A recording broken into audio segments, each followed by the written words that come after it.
Well, good morning. As you have observed, our chairman is here, which we're delighted with. A special welcome to the conclusion of our 21st year as an organization. Always amazing. I had the question about that earlier in the back. And 21 years, and this being our conclusion of the 21st year, those beautiful actionable recommendations we're looking forward to hearing and then acting upon. But we're honored to have the chairman with us, and certainly this is his Technological Advisory Council. As you all know, our chairman's very much involved in forming the questions that go into our working groups, and so the results do come back to him as well. We're a little disappointed that these clutches that seem to grab a hold of the chairman are pulling him away from us today as well. Me too. And as he just said, he'd rather be with us than where he needs to be, but that is the nature of Washington, as we know. We'll very quickly make the circuit around the room, in part to introduce your collective selves to the chairman, make sure in many cases these are people that you know well, but in other cases there are new people. But let's make that run around the room, starting with this short timer I've understood. I know. I still dissent from his departure.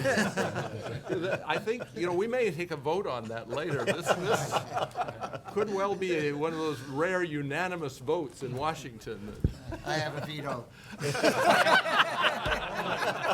I thought it was Debbie that had the veto. That too. That's the super veto. Julie Knapp, OET. Michael Atiafa, OET. Walter Johnston, apparently former DFO. David Young, Verizon. Jesse Russell, Inc. Networks. Pete Kuntz, Boeing. Travis Russell, Oracle. Jeff Forrester with Intel. Mark Hess with Comcast. Steve Lanning, Viasat. Satish Dhanasekaran, Keysight. Kevin Letty, Charter. Edwin Coward, Juniper Networks. Len Merrill, representing NTCA. Kevin Sparks, Nokia. Ed Julio, NTIA. Marvin Serbu of Carnegie Mellon University, serving as a special government employee. John Chapin, Roberson Associates, representing the National Spectrum Consortium. Stephen Hayes, Ericsson. Marty Cooper, Dyna LLC. Greg Lappin, ARRL. Russ Jurek, Cisco. Brian Daly, AT&T. Adam Drobot, Open Tech Works. Lisa Guest, Cradle Point. Tom Swanabori, CTIA. David Tenenhouse, VMware. Mike Naraki, Addis. Shahid Ahmed, Equity. Jack Michalski from Qualcomm. Brian Markwalter, CTA. Dale Hatfield, University of Colorado. Mark Bayless, Visual Link. Lynn Claudy, NAB. Frank Cornick, Motorola Solutions. Madeline Noland, ATSC. Karri Kuoppamäki, T-Mobile.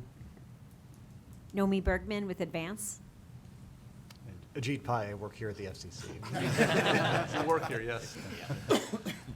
Given the challenges of the time schedule, I think we will move very quickly to hear the words, the pearls of wisdom, the encouragement for the team from the chairman. So, Well, thank you. Thanks so much, Dennis, for extending the invitation, and thanks to all of you for being here. As you introduce yourselves, as I look at some names I've known and some I've come to know, I'm left with a keen sense, not only of my own limitations as a technical person who draws on the wisdom of all of you, but also a keen appreciation for all that you and the entities that you represent have delivered for the American consumer, as well as a keen sense of gratitude for the counsel and wisdom many of you have shared with me. I still remember in 1998 when I started the Department of Justice in the Antitrust Division, being told by the senior leadership, you need to watch the Dale Hatfield tapes to understand exactly how a telephone call works. remember starting at the commission in 2012 and being given a big Motorola phone saying, you need to meet Marty Cooper. In 1973, he placed the very first call. Later on that year, I had the pleasure of giving my first speech as a commissioner at Carnegie Mellon, where I met the Honorable Professor Serbiu. And so I really feel like I've grown up with many of you and continue to draw on the expertise that you lend to these important tasks that we've given you. I also want to thank, in particular, our chairman, Dennis Roberson, for herding the cats, so to speak, and for all of the fantastic work that you've done year in and year out to help us stay ahead of so many of these technological developments. I'm sure it is a commonplace thing to say, but I think it is quite apt now more than ever. Your expertise is very much needed. The industry is more dynamic than ever, and it scarcely goes by a day when I feel like I don't have to learn something new about not just the things within our jurisdiction, but some of the adjacent technologies that are on the horizon, artificial intelligence, quantum computing, blockchain, you name it. And so I really do appreciate, as does the FCC staff, all of the time you've put in to the TAC. And I see from the topics on today's agenda that you're laying some of the groundwork for the technical matters that we're going to be considering as we go forward. As Dennis mentioned, I originally planned to spend much more time with you today, but we are ultimately at the FCC a creature of Congress. Congress has called me up to testify tomorrow morning, and so as a result, I'll be up in my office freaking out, reading about for the remainder of the day. But no, it's going to go fine. I'm sure it always does, but you know, just I always have to keep abreast of all the things that we're working on. But I do look forward to a full download, so to speak, of the tax recommendations from this meeting. I thought I'd spend just a couple of minutes talking about some of the working group topics and why I think they're important and why we need the benefit of your expertise. One involves unmanned aerial systems. These are, as you know, quickly becoming more prevalent, and they hold promise for everything from emergency medical services to tower and bridge inspections, to package delivery, which is, of course, important for those of us who rely on those sorts of things, and so many other use cases.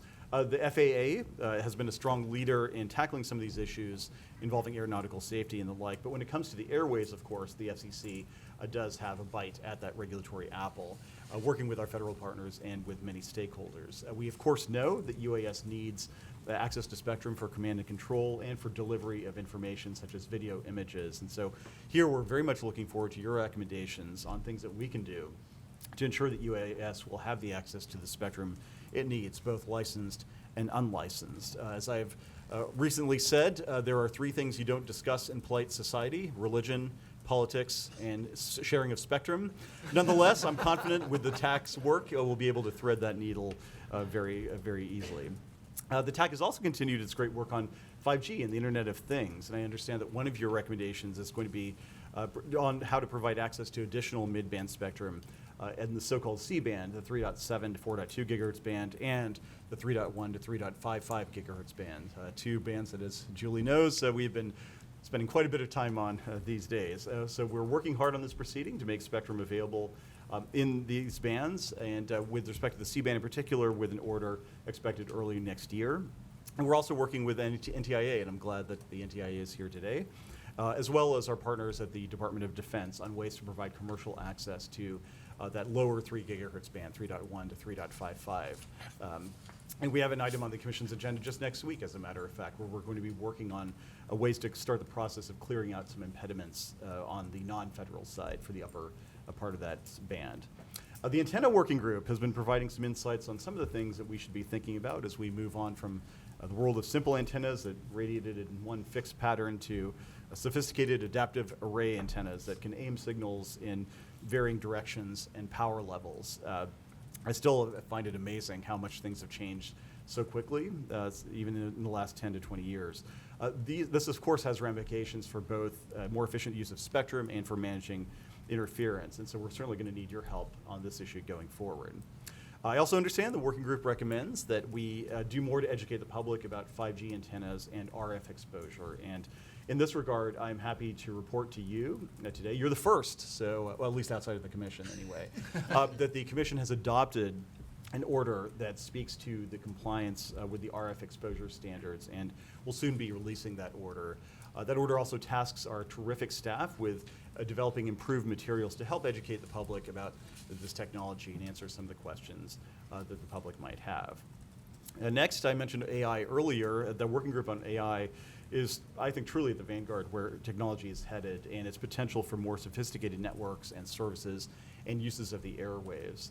Many of the conversations I have here in Washington and with some of my counterparts around the world involve not just 5G, but how AI and 5G together are going to provide a much more nuanced or textured, I suppose you might say, wireless experience in operation than we've ever seen. The broader implications, of course, are just starting to unfold, and so it's never too early, I think, to start thinking about where this technology might be headed. I know that there are other recommendations from the working groups I didn't have a chance to touch on, but I can assure you we're eager to hear about all of the results. And one of the things that Dennis knows, that Julie knows, and I hope you know as well, is that your recommendations don't just sit on a shelf gathering dust. We really do take your input very seriously and try to incorporate it into our decision making. As I said, again, I'm not a technical expert, and that's why we rely on you very heavily in order to help inform our decision making. And so going forward, I want to say once again, thank you for all that you have done. Thank you for the 21st iteration of this TAC. And I also want to give a special shout out to our fantastic FCC employees who have helped shepherd the process along. Our DFO and former DFO, I don't want to leave Walt out. So it's sort of like The Godfather, you know, when you think you're out, we bring you back in. And so, just to close on a note, I made a public statement about this as well, but I know this group will appreciate it. My deep gratitude for the public service, the council, and just frankly the friendship of our chief engineer, Julie Knapp. He is a prince among men. I had the chance to see it somewhat as a commissioner, but boy, you don't truly understand the depth of his commitment to the public and to the commission until you become, until you get to the corner office and you get to see across all of the areas that we cover how brilliant he is, how he's able to distill very technical concepts in a way that people like me can understand, and how he presents to us, all of us in the American public, the very model of a public servant, thoughtful, collegial, and a mensch, as they would say. Julie, I just want to say once again, to embarrass you, thank you so much for your public service. January 3rd has still not yet arrived, so I hold out hope that you will retract your decision. But no, in all seriousness, thank you for all you've done for the commission and for all of us. Thank you.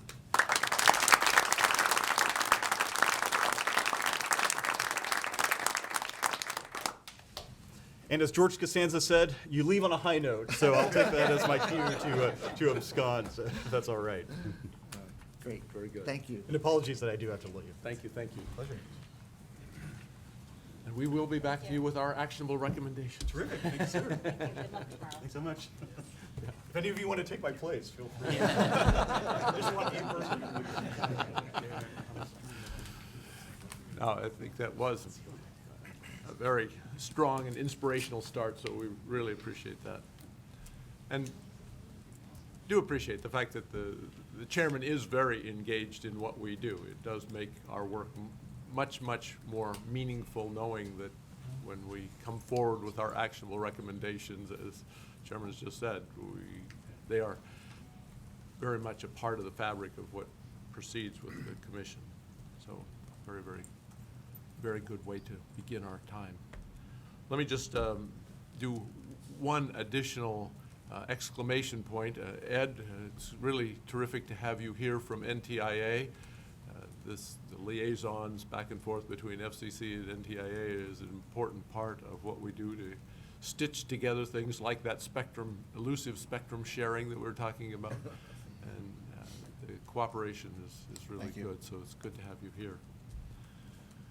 With that, I think we will rather rapidly move into the activities of the day. One thing that it didn't do, I don't think there is anyone on the bridge, but if there is, I fail to request your introducing yourselves. Anyone on the bridge? No. Okay, so that was the input that we had earlier, but wanted to make sure that we did include anyone who might be out there in the ether somewhere.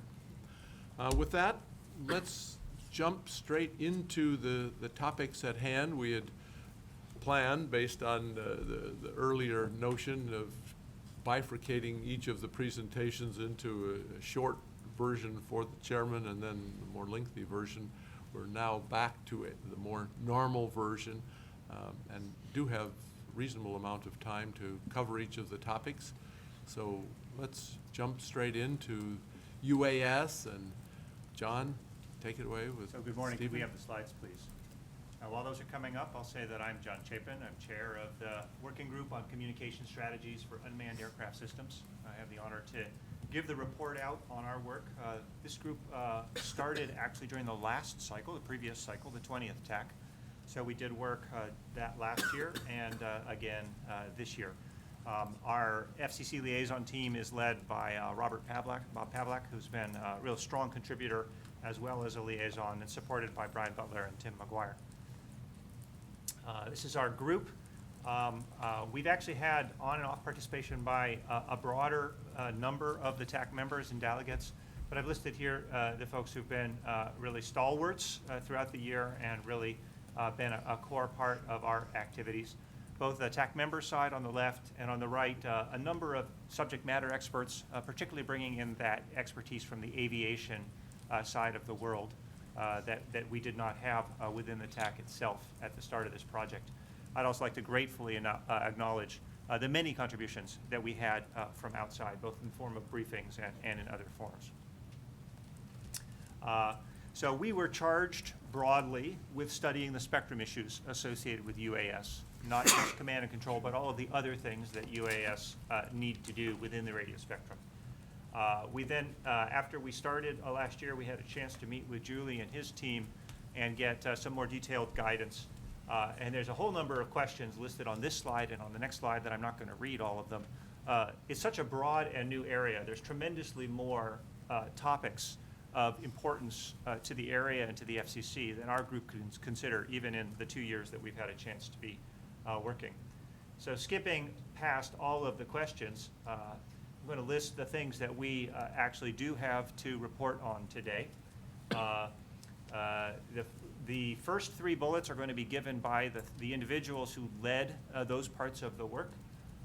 So the systems analysis work this year was focused on unlicensed bands, specifically on Wi-Fi and Bluetooth technologies. After that presentation, then we'll hear about tools and methods for RF analysis, which is somewhat different in this 3D space than in more traditional surface deployments of radio systems. And then the third major briefing is about use of the aviation spectrum designated for aviation uses, traditionally for manned aircraft, and the issues associated with using that for UAS. So that's the bulk of our time this morning. At the end, I have a couple of small topics that I'll cover to finish it up. But I'm going to hand it over now immediately to Stephen Hayes from Ericsson to get us started on the unlicensed bands. Thank you, John. If you may remember last year, when the group existed, we looked at cellular technologies that could be used for communication with UAS. This year we extended that and we worked on the unlicensed portion. So what you can see is that we weren't trying to really sort of pick any winners and losers. What we wanted to do was to sort of understand how well these technologies and the associated frequencies that they worked at would satisfy the needs for UAS. And to do this, then we looked at various aspects that communications need to fulfill, such as the reliability, availability, the capacity they could offer, the coverage that they had, the amount of security, integration, time latency, how much would it cost to deploy networks, and how much would the equipment on the UAV actually cost. So these are some of the aspects we considered. In addition, there were a lot of aspects that we didn't address that are more safety related, such as the size or speed of the UAV, what zones they were in. And just to give a bit of a picture, a lot of the communication, of course, depends on how far you want to communicate. So we sort of segregated the environment up to things that are higher up and lower. 500 feet is kind of a magical boundary that exists in a lot of the UAS regulations that have appeared so far. And then we separated between nearby and line of sight and the sort of holy grail beyond visual line of sight and more remote. So that was one of the considerations that we used in evaluating the applicability of different systems. So as I mentioned, this year we wanted to look at unlicensed. So to look at unlicensed, you sort of have to also consider what technology is being used, since they have different options such as frequency hopping that make them more or less robust. So we selected Wi-Fi both at 2.4 gigahertz and 5.8 gigahertz, and Bluetooth at 2.5 gigahertz, because those are the most common mechanisms that are in use right now. And we looked at both direct and networked. Direct is where you actually have a console and you're connecting point to point with the UAV. Networked is more where you've got a network of access points that are communicating with the UAV and the network together. 900 megahertz is occasionally used, but those proprietary solutions, we weren't really able to evaluate them, although there's some evaluation we'll come to a little bit later when we talk about the MITRE studies. And then we looked at various communication modes that are required.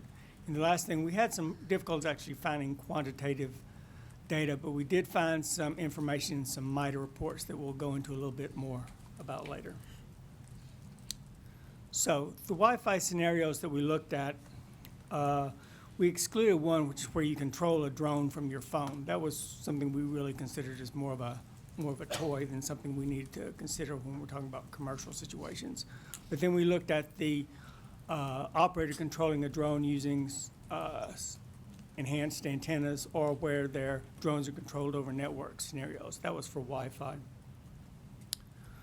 For Bluetooth, what we looked at was the situation where there was a mesh network controlling the drones. We again excluded the case where you were controlling the drone through just a phone.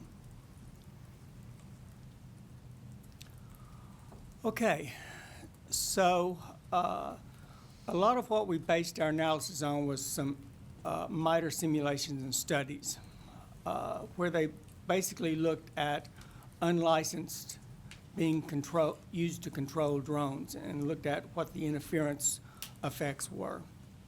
They looked at 900 and 2.4 gigahertz. They didn't look at 5.8 gigahertz.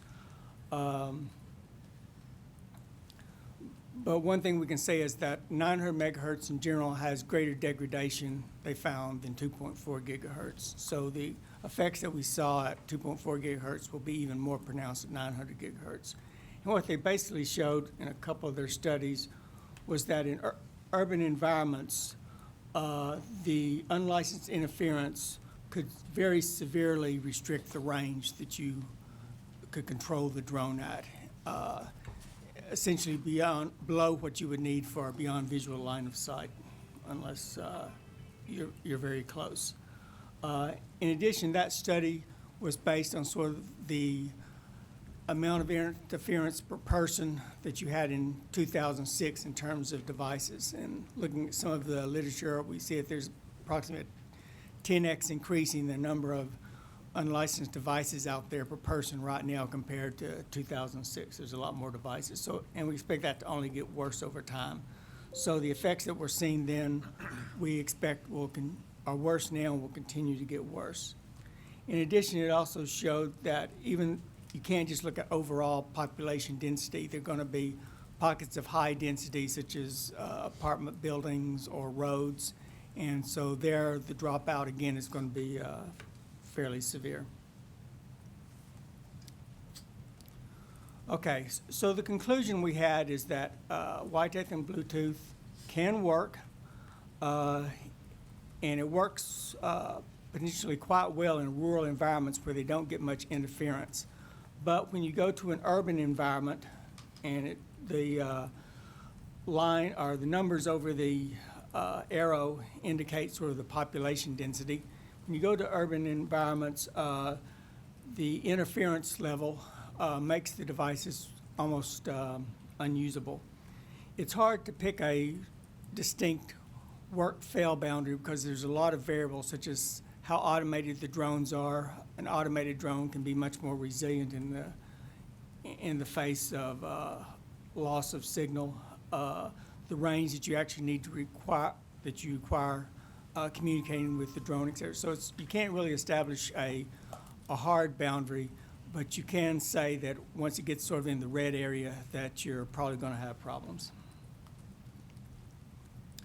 And finally, since we looked at cellular systems last year, we wanted to do sort of a comparison here. All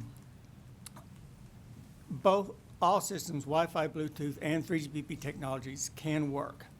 But we would expect that the 3GPP systems will be more robust, one, because they operate in protected spectrum, and two, because they're centrally controlled.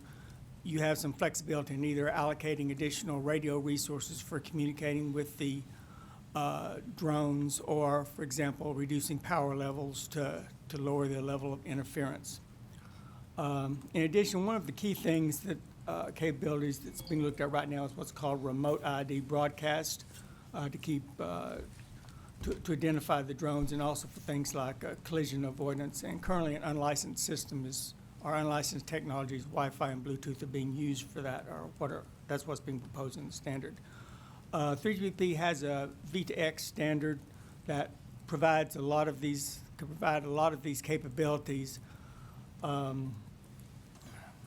one of the questions is, right now, this assumes the ITS spectrum at 5.9 gigahertz.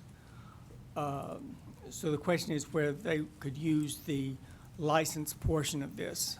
It's not clear when you talk about non-terrestrial devices if they're allowed to use the licensed portion of the 5.9 gigahertz. And some work is going on this in 3GPP, but again, it's unclear which frequency band it would actually be allowed to use for this broadcast. So the recommendations. The first one is that when evaluating the use of unlicensed bands, you can't treat it as a homogeneous environment. You really have to take into consideration what the interference environments are going to be that it's going to operate in. And in particular, in recommendation 2, as we indicated, that what you can expect is that when you're in urban environments with high levels of unlicensed interference, you are going to have reliability challenges. For future work, we looked at 3GPP stuff in 2018. We looked at Wi-Fi and Bluetooth in 2019. I think the remaining part that we haven't looked at is satellite communications, and that would be something that we could look at if we are rechartered in 2020. And that's the end of my presentation at this point. And so I'd like to hand it over right now to Reza Arifi of Intel, who will talk about RF analysis and tools. Do you want this PC? Just that button. We'll take a couple of questions now or get through the whole. I think we'll go through the whole, so write them down so you don't forget them. And you can put your tent card up now, though.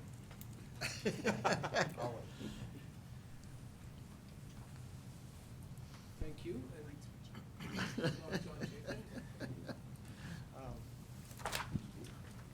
Thank you again for the opportunity to present the results of our work here.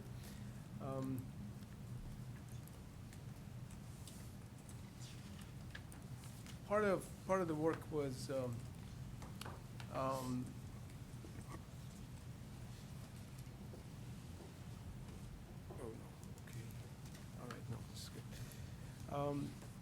part of our work was related to some of the practical measures we could take in looking at the use of UAVs in certain mobile broadband spectrums, for instance, in cellular bands, as we discussed also in previous meetings.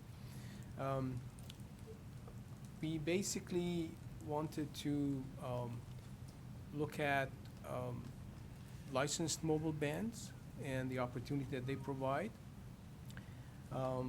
Looking at identifying some of the key bands that seem to be the first focus, at least, for large-scale UAV deployments.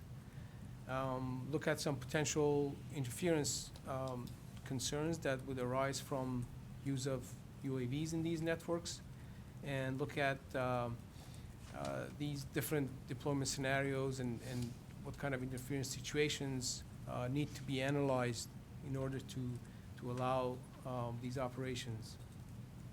And then some informational material related to what kind of propagation models need to be used in quantitative analyses that seem to be important in coming to conclusion for use of UAVs in these bands.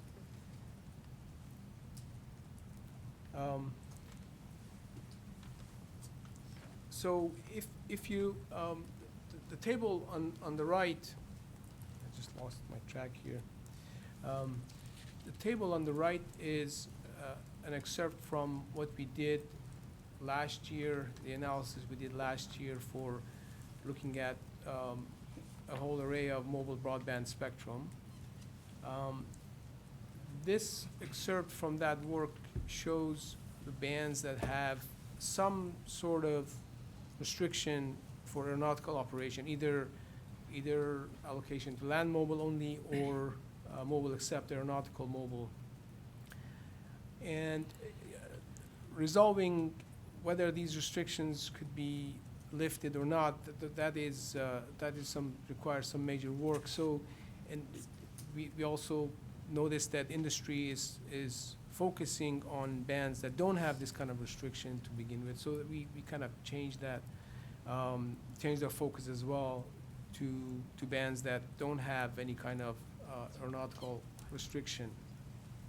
But we also noted that the absence of a restriction in the table of allocations doesn't necessarily mean that the whole issue of aeronautical operation has been resolved and clear within the rules, or whether there's need for additional consideration or not. So we try to keep that in mind and focus on certain potential coexistence issues that might that need to be looked at.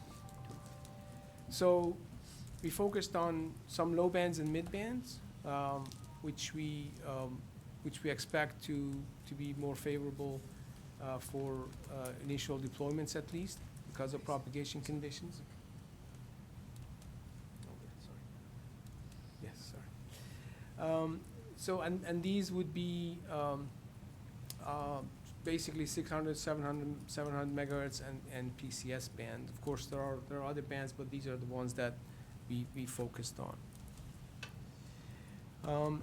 We looked at basically 3 general categories of potential new interference environment that could be raised by use of UAVs. The first category is where there are 2 mobile systems of the same application, for instance, 2 cellular systems, that are now using UAVs as part of their deployments. This is one category. The second category is 2 mobile systems in adjacent bands or in adjacent areas, but 2 different applications. For instance, a cellular application and a public safety application. And the third category, a mobile system adjacent to another service. Because of time issues, we only focused on category 1 and 2 at this for this work. We got quite a lot of help from the FCC on information related to the allocations in the range that they just mentioned. This is just a legend. I don't want to go into details of this, but basically we used information provided by the FCC in looking at some of these problems. This is for instance, this is a range from 614 to 896 as one of the examples for the first category of interference. The table on the top that lists basically all of the 3GPP bands in that range. Some of these are deployed in the United States. And for instance, one example is band 12, lower 700 megahertz, where you can see that there could be a potential interference issue from using UAVs. For instance, in this example, band 12, the A block and B block in the lower 700 megahertz, whether two operators in the same area on adjacent channel, or same channel in adjacent areas. And this service area boundary shown here could also be an international border as well. Same situation could happen. The potential new case for interference could be because of the height at which the UAVs would operate, and so you could have propagation conditions where there's line of sight and good propagation to an uplink of a drone to a base station interfering with the other system, either in the same area or adjacent area. So this is one example that should be looked at. We're not saying that this certainly in all cases would lead to interference issues, but this is something to look at.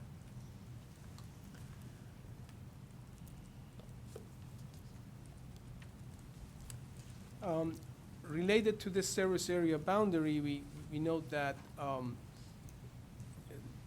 generally interference is managed at the service area boundary by enforcing, for instance, field strength values for some of these bands that we have looked at. Whether in some cases there is a height associated with that field strength, in some cases there isn't.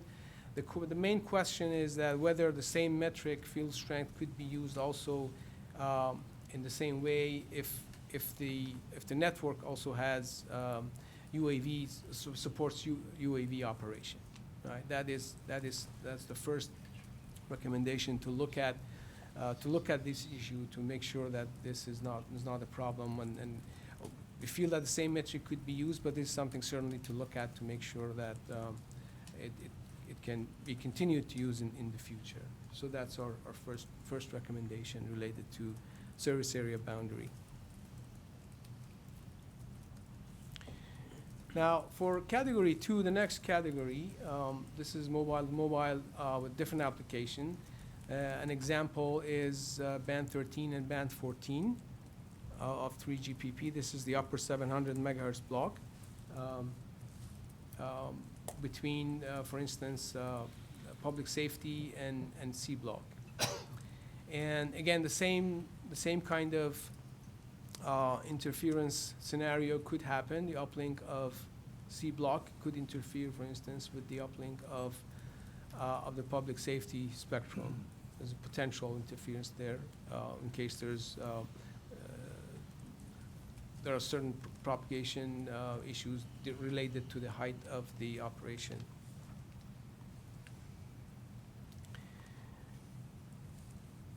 So because of these new scenarios that we would be facing, the recommendation is that there's a need to look at quantitative analyses of UAV operation, and that should be the basis for any kind of decision making regarding to the protection levels. But it's important that these analyses look at the latest information from including the characteristics of the systems involved. We heard in the previous section that 3GPP, for instance, is working to enhance their support of UAVs in Release 17, and it's important that the latest information are used.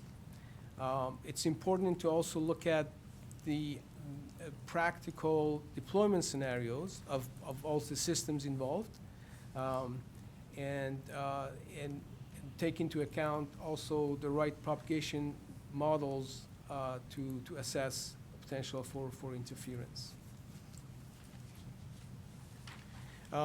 Some informational material here for you. We looked at some possible propagation environments, and we felt that in order to have a reasonable quantitative study, we need to start with looking at the actual operation environments that these UAVs would be operating. This is a generalized operational environment that you see on this slide. The UAVs could be in cluttered environment, in uncluttered environment. You have slant path to the victims, or terrestrial path that could be obstructed or not obstructed. These are different paths that have different characteristics, different propagation environments, and should be modeled accordingly. We gathered information on some of these paths. For instance, there's a list of in the next few slides. You see there's a list of propagation models. Not an exhaustive list, but the most useful ones in terms of covering all of these different paths: outside clutter, inside clutter, in urban environment, suburban environment, rural, and also as well as the effect of clutter.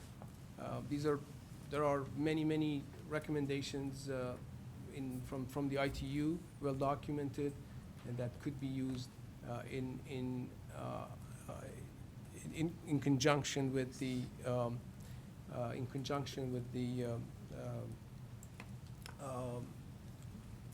deployment, the right deployment scenarios, as well as the system characteristics from all systems involved. This is all I had. Thank you.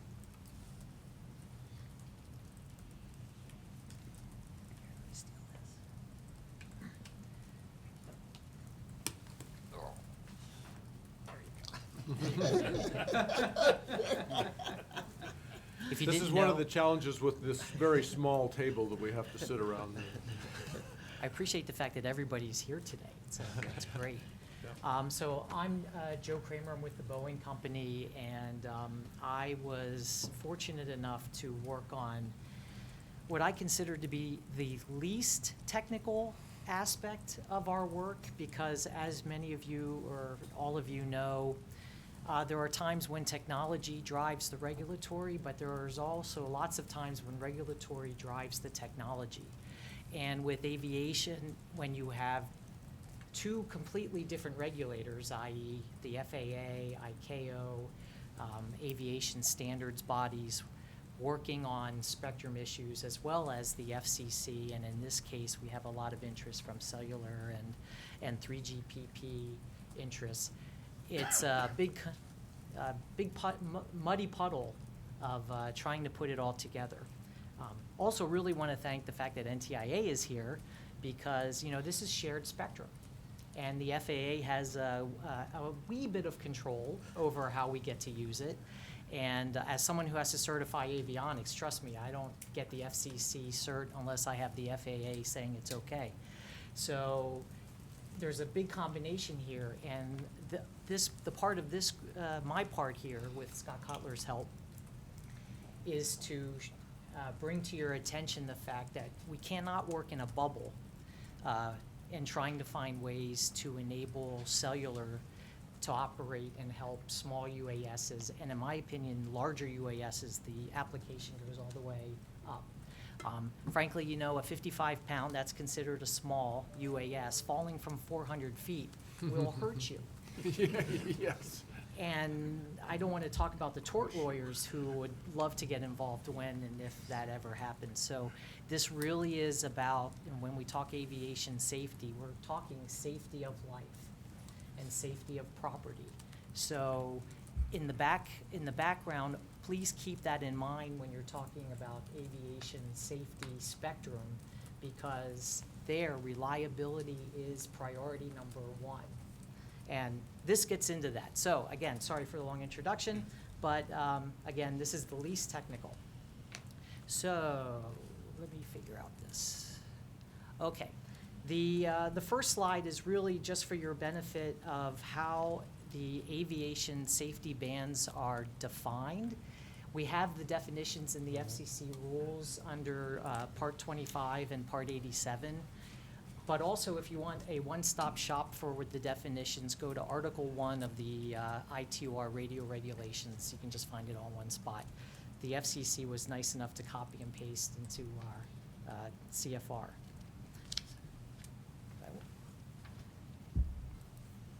Moving to the next slide, I thought this is where we really want to get into some of the details.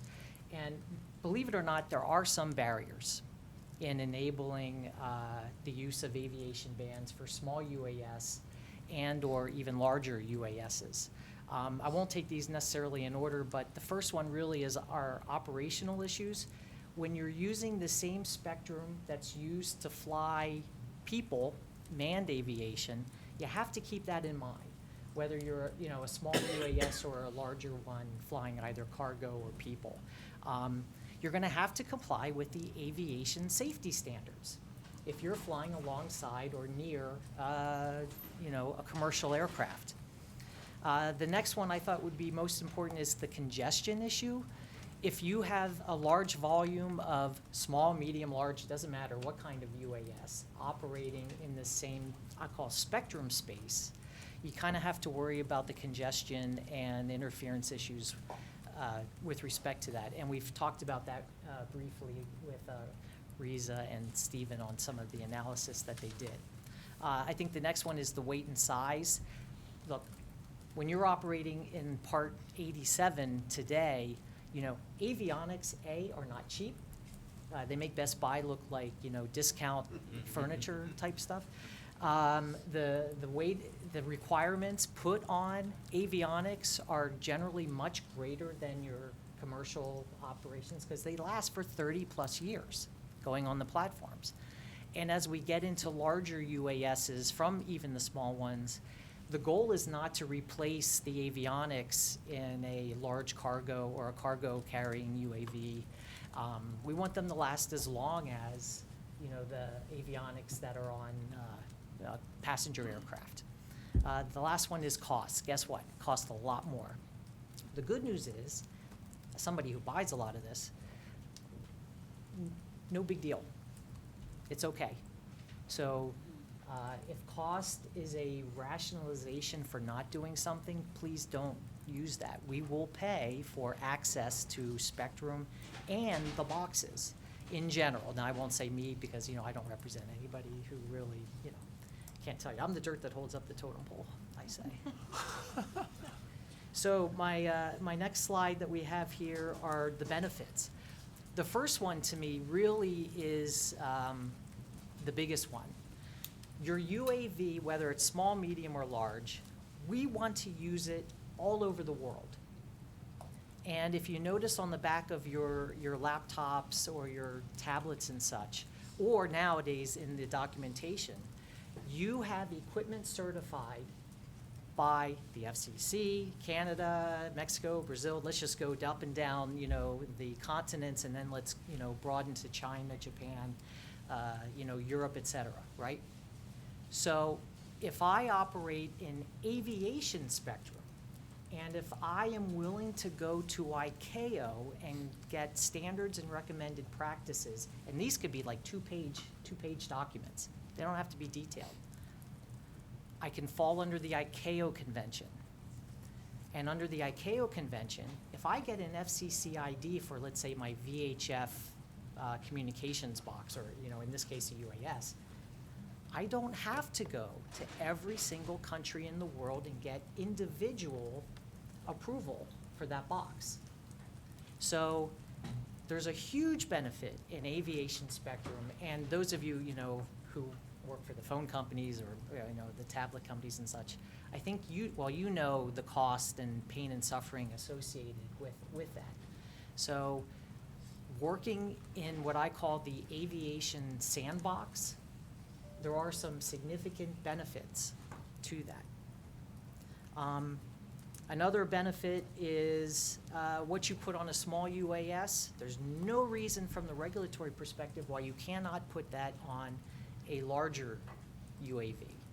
And your sales and marketing people know which will generate the most benefit, but I personally think over the long term, larger UASs will eventually pervade our society.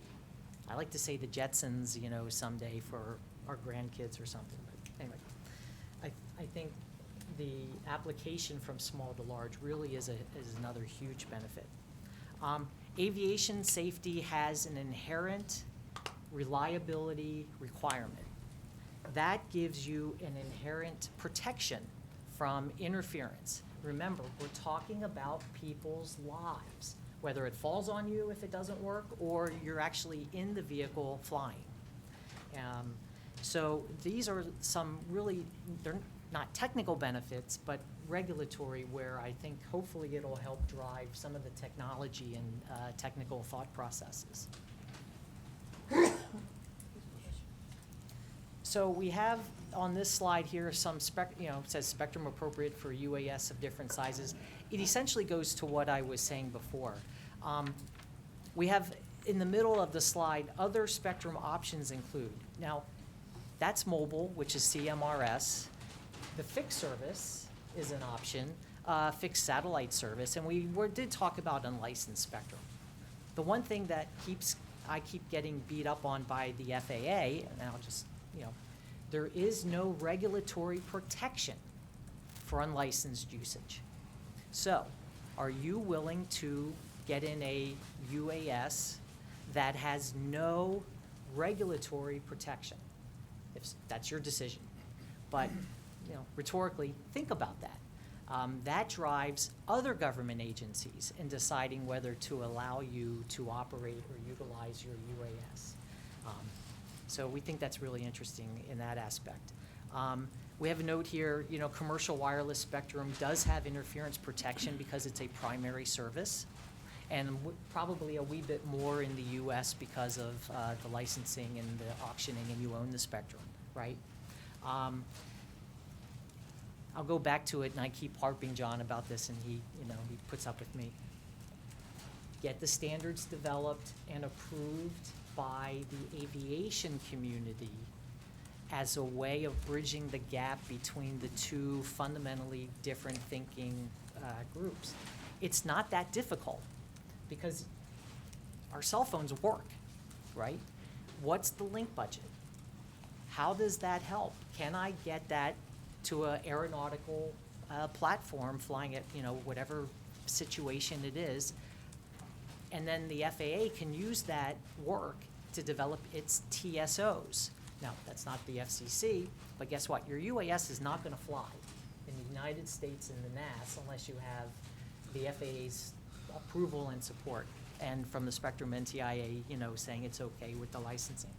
So I really want to encourage, as part of this, working in both areas here. I think there's a lot of benefit to that. Now, 4 minutes. Okay, well, the good news is I have several frequency bands here. I will just skip over them. It's for informational purposes. What we have available for you here is the band, what it's used for, and what the footnotes in relationship to the band under section 2.106 in the FCC rules have in the table of allocations. One quick frequency band I would like to mention is the 960 to 1164, because that's part of ongoing work with the FAA under the congressional section 374 or something close to that. This provides you some information, very high level, on what's being used there today, along with, I guess, our initial thoughts on whether it's a possibility. The other one I'd like to point out is the 5030 to 5091.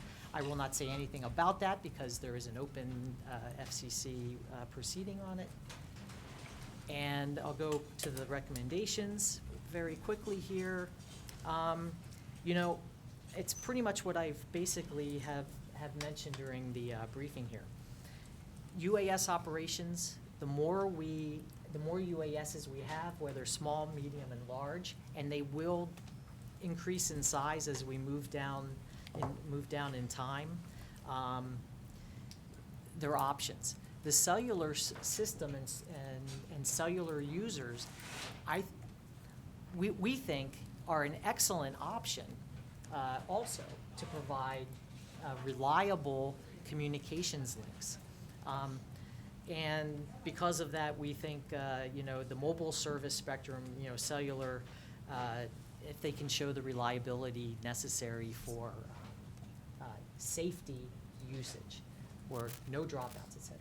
So I think that's all I have. Yes, I do, and I'll skip to John. Thank you. Thank you, Joe. All right, so I'm just going to quickly hit a few small items, and then that'll bring us hopefully a couple of minutes for questions. One of the detailed questions that we received from the FCC last year is what testing facilities are available to evaluate questions about UAS spectrum use and regulatory questions. And we were delighted to learn and hear a briefing on a brand new testing facility that's just been established. It was announced in September of this year. It's called AirPaw. It's in North Carolina, run by a consortium, big consortium, lots of people, led by the university there, North Carolina State. This is sponsored by the Platforms for Advanced Wireless Research, or POWER program, which is a public-private partnership. It's got several test beds out there around the country. The public side of this is spearheaded by the National Science Foundation. AirPaw is 100% focused on questions about the research that integrates advanced wireless and UAS. And when you go through their detailed materials, you find a number of points, which we've copied here, where the things they're planning to support are directly aligned with the questions facing the FCC in this area. So we've got some information on the slide here, and we did want to make the FCC aware of the fact that this new test bed is available. And then in summary, this is a chart that was originally developed by Joe as part of his aviation spectrum work, but we enhanced it to cover all of the bands that we've been talking about. This summarizes a lot of the material that's already been presented earlier in the deck. The x-axis here is the category of the UAV. It's done by weight. We would note that that is the way things are done today.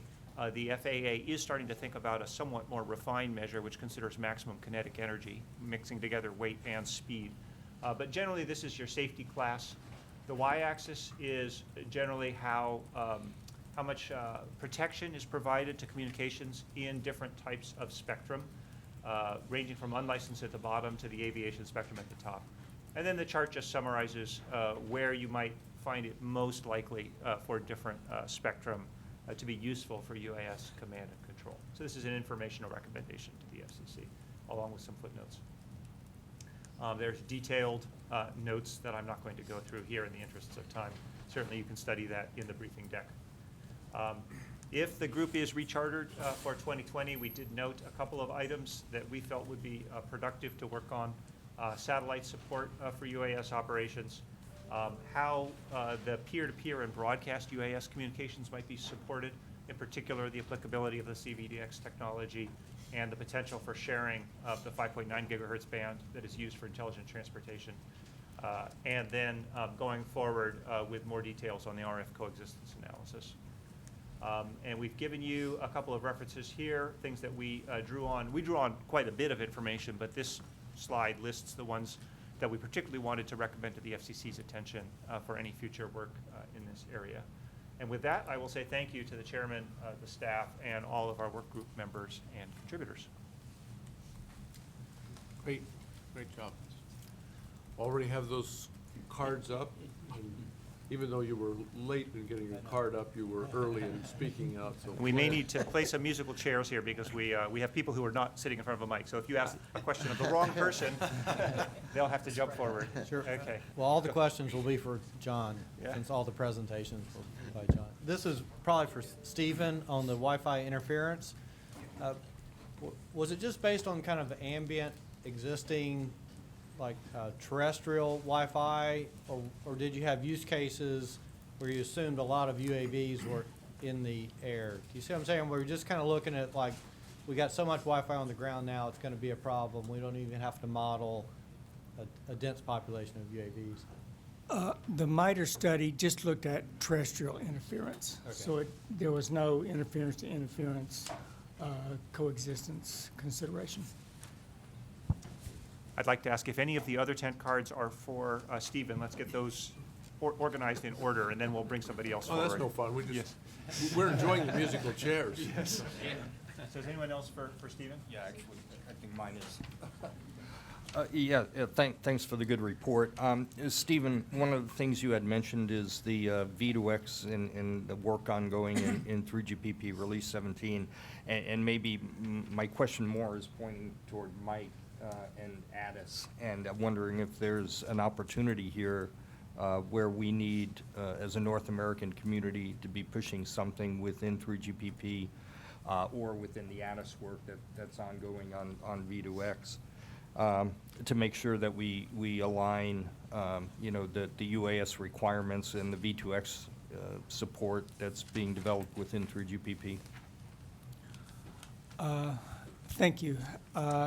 As you may know, 3GPP periodically goes through prioritization exercises, and actually Addis was influential in the last prioritization exercise in weighing in on the importance of the UAV work that be prioritized and got good results. So what I would urge is, as these prioritization exercises come up in the future, just continue to be vigilant in pushing forth the North American requirements to support UAV. Yeah, thanks. If I could just do a quick follow-on. Looking more towards the alignment of the V2X, which I think is an interesting aspect of the whole UAS and V2X work going on in Addis, within 3GPP rather. How do you see that prioritization and that work? Do you see that being coupled closely? The remote ID work that's going on in 3GPP right now includes the broadcast function, but the details haven't been sorted out. So that does need to work out. It's one specific aspect in the whole UAV support stack. And so I think since that is especially critical, we may need to do influence, and the influence there may be need to be directed toward a different group, which is the radio access group that deals with SADLink, as opposed to the systems group that deals with the overall connectivity.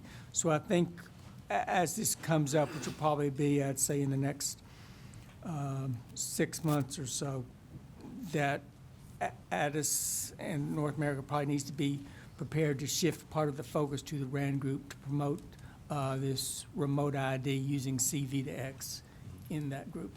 Okay, thanks, Steve. Can I ask a follow-up of that? Follow-up of the follow-up? Sure. Yeah, sorry. Quick, though. So I think ASTM is doing a remote ID standard. We had started some work in that area and actually have a serial number standard, but we stopped our remote ID work. So is their work independent of band or how it might be transmitted? They're just specifying where does their work end and how it might be carried, or what band it would use pick up? I think this the details need to be worked out, but the assumption is that the in CV2X or whatever's used, that the ASTM standard will probably be the basis, but that will provide the payload of data that's being transferred. The actual transmission mechanism and the encoding over the side link and the precise mechanisms there for discovery, et cetera, will be developed as part of the CV2X standard in 3GPP. Now, when that's specified, typically that's specified in a frequency or band independent manner. So it'll be specified, but then the decision still has to be made as to which band it will actually operate in. But that's typically not a standards decision, it's more of a regulatory decision. I think we need to move on to our next subgroup if we can. We have a minute? We have one more for the unlicensed here? No, I was just going to move down the table. I think it's going to be easier. Oh, okay. Tom, go ahead. Very Hey, thanks for the great work on that. I think it's, you're pointing out some important considerations for robust, reliable, and secure UAV communications, and appreciate the work that the group is doing.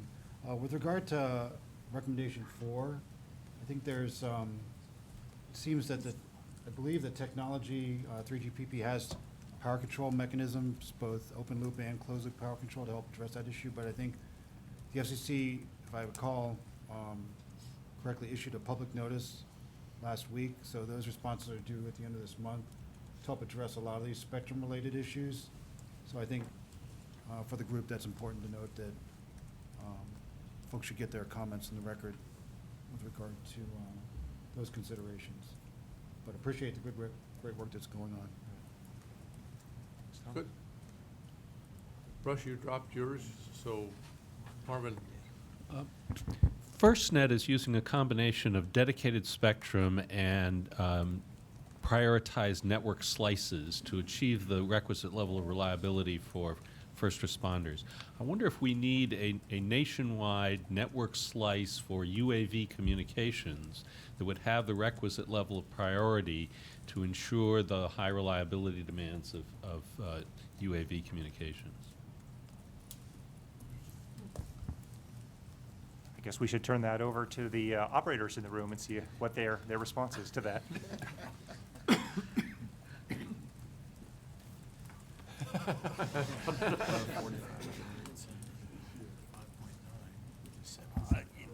That's an interesting thing, and I think that's something that we probably could bring back to the ADIS IoT characterization group that is looking at just that question on what standardized network slices there should be and recommendations into 3GPP for additional ones. So I'm gonna punt. Okay. Ed? Thank you. I was just going to ask, you mentioned the V2X. I was just wondering if DSRC is part of the consideration as well for the unlicensed. Well, I think the question that's open for UAVs, since they have to do a lot of the same functions that terrestrial vehicles have to do, they have to avoid running into each other, and they want to share sensor data. The same sort of capabilities are needed. There's two sort of technologies out there that are used in terrestrial networks are considered, which is DSRC and C-V2X. So my assumption is that when we look at, for further work, both those need to be considered. When I was talking about 3GPP, I was mentioning that there is work there to sort of address the UAV aspects. I'm not sure if that exists for the modification of DSRC. I know there's future work going on in IEEE, but I'm not sure if it directly addresses using UAVs. Okay, all right. Thank you. Okay, I guess my first question is probably a little bit more for Joe. You had indicated and great insights on reliability aspects and the benefits of aviation spectrum. You had indicated that the aviation spectrum is already somewhat saturated, and you looked at different bands that might be also used. Was there any analysis of, projecting what the density of UAVs might be, how much additional spectrum might be needed in the aviation area to address the need? Well, we did not do a projection of supposed, UAS, usage. However, there is spectrum available that is not yet used, and that's part of the FCC rulemaking in the 5030 to 5091.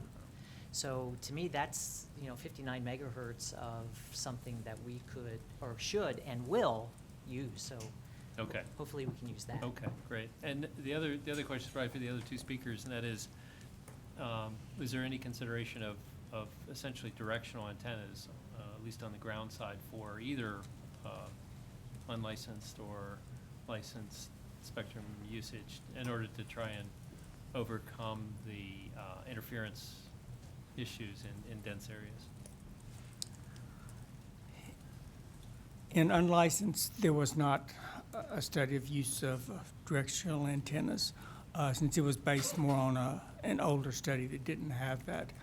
For 3GPP, we didn't specifically address this this year, but I would note that as part of sort of the mitigation techniques for improving the robustness against interference and reducing the level of interference, directional antennas is one of the things that was proposed in 3GPP to improve their performance, and that's both on the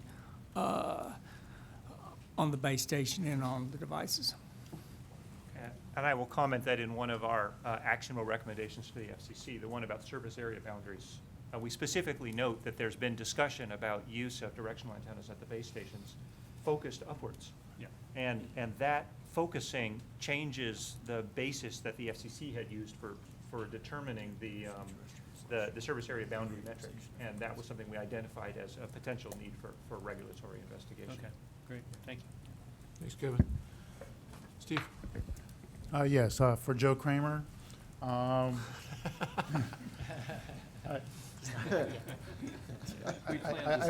was surely struck by your comment that it was easy to get the FAA to come along. But along those lines, the question is are the usual sorts of things that the FAA looks at, SARPs, MASPs, and MOPs, needed for use of commercial spectrum? Marty's going to need his chair back. Yeah, is he back? Okay, sorry. Dennis is just taking me. I'm getting my 10,000 steps in today. No, I'm enjoying the musical chairs. And remember, Michael arranged all this. So I'm going to suggest the rotating chairs. We can just jump in and out. So for commercial, do you mean? Yes. You know, my experience with the FAA and you know, they base their regulations, what I think, on TSOs, right? The TSOs in the spectrum area are based on fundamentally RTCA efforts. So I call that the aviation sandbox. You know, the aviation groups play at RTCA and ICAO. And the cellular play in 3GPP. I think there's an organization, GUTMA, that is trying to bring the two groups together and work both ways. But I'm not aware of the FAA looking at anything other than RTCA or maybe ARINC work. That's another aviation kind of standards group. I might have lost what your question, the other question was, am I changing seats? But Well, the question really came to whether or not the usual sorts of ways in which the FAA looks at things, if you need special, the special SARPs, MASPs, and MOPs in order established and in place before you would be have it as an acceptable use, generally speaking. well, the SARPs, MOPs, and MASPs are the basis for the FAA regulations. So I'm not going to say they're absolutely necessary, but 99.9%. There might be an exception to the rule somewhere. I'm not aware of any. So yeah, you'd want to develop the MOPs, the MASPs. MOPs are minimum operational performance standards. The MASPs are minimum aviation system performance standards. And don't ask me the nuance of that right now. I couldn't tell you. And ICAO does standards and recommended practices. The benefit of the SARPs, it's part of the ICAO convention. And you have 196 countries signed on to that. So if it gets put into the annex, the relevant annex of the ICAO convention, that gets incorporated by every country in the world via treaty. And so you get a huge benefit from going that route. Hey, Joe, do you want me to add on to that? Yeah, please. So what we're seeing is, in the current context, if we're going to use non-identified, non-sanctioned, non-standard communications, they're only allowed typically in experimental or highly restricted operations. And something we actively have to do in getting those approvals is to mitigate the risk against those uses operationally, whether that's via population density or restrictions on the operations of the platform. So in the long term, to have scaled operations, we're going to have to follow through those standard methodologies. Okay, good. Jesse?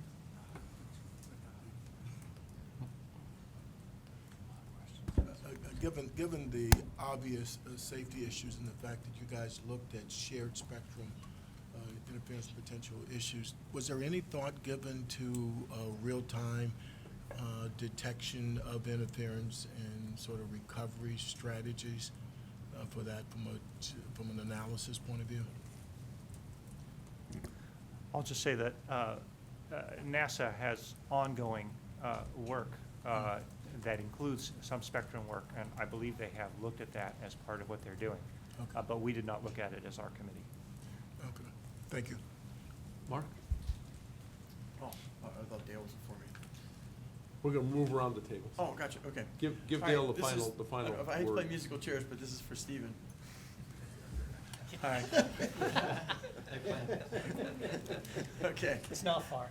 Okay. All right, Stephen, you were mentioning, they were talking about dedicated unlicensed, dedicated frequencies that you would use for command and control. All right, you'd mentioned the 5.9. The chairman Pai on the 19th had a suggestion where he was gonna break up that 160 megahertz worth of frequency, where 45 was gonna go for unlicensed Wi-Fi to be used for the gigabit, 30 megahertz for the DSRC, and then 20 megahertz for the V2X.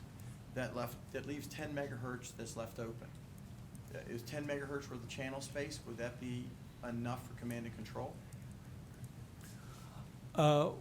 Well, one is, we weren't really talking about the command and control in that band. We were talking more about cooperative communications between UAVs and the remote ID. So the command and control could very well be a different frequency. It could be cellular or something else that's actually used to actively control the drone and to get telemetry back. We aren't really saying where in that 5.9 gigahertz band it would be, or even if it's necessary in that band, because you realize that there's a lot of contention already within that band. Our assumption, I think, would be that would be one of the licensed parts. But until you sort of nail down the technology and decide specifically how much you need to use, I don't think we were making any sort of presupposition as to which part of the licensed band it would necessarily go in, but it would be the licensed part, not the unlicensed part. Either that, or we use something completely outside of 5.9 gigahertz is another possibility, but that's why the whole question needs to be explored. Okay. Well, I was just saying that since there's 10 megahertz there and there's going to be the licensed part, only the 45 megahertz in the lower part of that will be the unlicensed part. Maybe if 10 megahertz is something that would be interesting for the UAS, it's something you guys might want to make a recommendation on, because they haven't made any recommendations on what to do with that leftover 10 megahertz. Well, DSRC is the. Well, DSRC, they've got set for 30 and then 20 for No. V2X. It's only 75 megahertz. It's the lower 45 is unlicensed. Yeah. And there's 20 that's cellular VDEX, and then 10 that is either stays DSRC or goes cellular VDEX. Okay. So That's my understanding. maybe I just jump in. So, yeah, the chairman has put the proposal on that will be considered by the commission and voted presumably next week at the commission meeting. So it's not actually a formal proposal until the full commission has voted it. It is a total of 75 megahertz. What he discussed is in the current draft, which was released publicly so everybody can take a look at it, was 45, of the 75, 45 unlicensed, 20 on the top for CVDX, and then the 10 in the middle for either DSRC or CVDX. And there's quite a few, I think, remember, it's a proposal. Yeah. And part of the purpose of that is to get feedback in leading to decisions. So, what I would suggest is, as this goes forward, if you think it's appropriate to participate and you have ideas, it's open. Okay, Dale, you have the final word, or at least the final question. Final question. I may not understand exactly the scope, but it seems like most of the focus has been what I would call ex ante steps to prevent interference from happening. I don't think it's ever too early to begin to think about ex post. In other words, we know that anomalous propagation, ducting and things like that may produce unanticipated interference.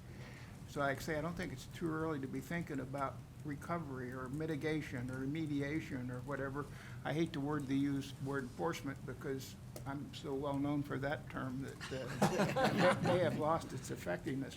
But nevertheless, the point is to think a little bit about the ex post. And then particularly, you mentioned identifiers. And it turns out that Dennis and I are both on the SISMAC, and one of the questions that's been put to us in the SISMAC is the issue of identifiers, which is generally a post thing. You use the identifier because you want to figure out who the culprit is, because they're using some sort of identifier. And I didn't quite catch, what is the thinking about identifiers? Have you gotten that far to think? And if so, could you say just a little bit about it? Well, the remote ID, the reason for that concept really didn't have anything to do with the identifying interferers. What it is basically if you're, say, in an area and you see a drone flying up and you want to know if that drone is good or bad or if it should be there or not, you have no way of identifying that drone. So the idea was that there's a remote ID that's either broadcast or sent via network with the location that then allows a public safety officer or somebody to correlate that and get information on that drone to see if it's sort of friendly or foe or what it is. So it's really more with security and finding out whether the identity of a drone that's flying somewhere. I don't, just identifier, what, something labeled on the plane that you look like? I mean, what do you mean identify, is it electronically? Yeah, right now, I mean, you have identifiers on planes, but I believe in the regulations for drones, they can be less than a quarter-inch high. So, you know, you're gonna have a hard time seeing that from 400 feet away. So the idea was some sort of electronic mechanism that people could use to identify the drone if they see Couldn't flying. that also be used, though, for interference? Well, it's only identifying the drone, so wouldn't it identify all the interferers on the ground? It seems to be the primary problem for reliability, but it identifies the drone, yes. If I could comment on that. If you, say you were using command and control at 700 megahertz, you would perhaps have an interference issue at 700 megahertz, but per the current regulations, the drone's ID is only going to be broadcast via the remote ID mechanism, which might be at 5.9 gigahertz or some other frequency. So you wouldn't necessarily be able to identify the source of all interfering transmissions from or to the drone under this mechanism. I think what you're concerned about, or the issues you're concerned about, would be best addressed by some requirement that the actual ID of the drone has to be embedded in every frequency that it transmits on for command and control or other purposes. That's a different and broader issue, which I don't believe is currently being considered by the FAA or any other body. Should it be considered just from an economies, you know, is there some economies of sort of trying to solve both problems at the same time, so to speak? Maybe using common coding and things like, you know, just common sense sort of. The use case that Stephen mentioned, which is really driving a lot of the thinking about the remote ID, is basically a license plate. You know, it's really important for a license plate to be at a standard place so that a public safety officer can always identify a vehicle when it's near them. Well, similarly here, the goal would be for someone on the ground to be able to have a receiver and pick up the ID of the electronic ID of that drone when it's flying overhead that you can see. And that capability would be unlikely to be supported effectively if the ID was broadcast along with the command and control function, because that's going to be at any of a wide range of frequencies and in any of a wide range of modulations, whatever the vendor of that drone chooses. So really, they're working towards having a standard frequency and a standard modulation for broadcast ID, which requires it to be a separate transmission.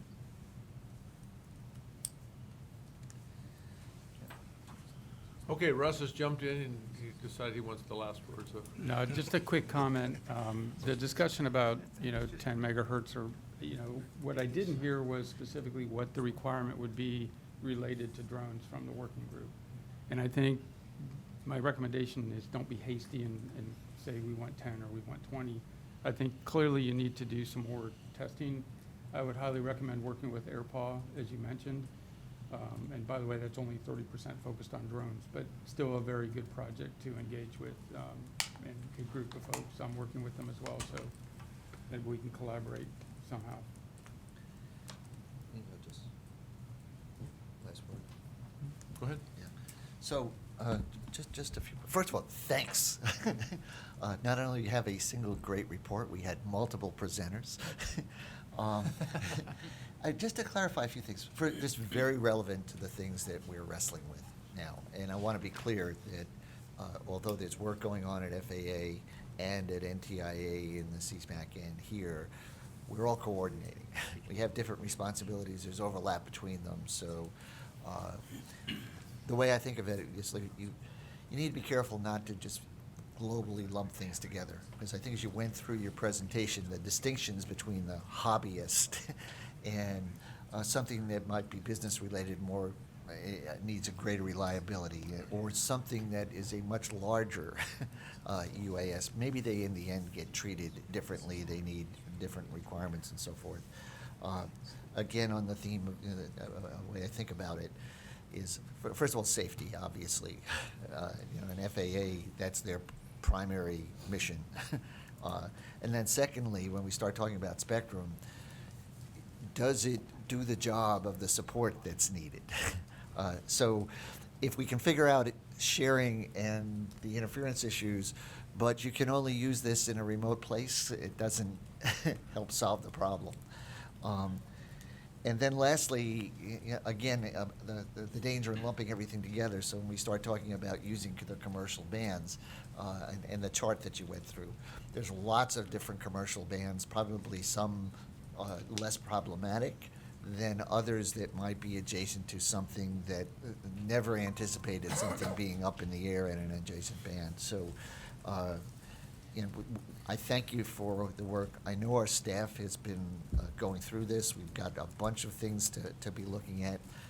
Lastly, it's an exciting technology, so there are probably some things that need to be addressed, but I don't think our message is we want to get in the way. We want to find ways that we can be supportive. Great. And as an important matter, since this is the end of the year, there have been a set of proposed recommendations from the working group.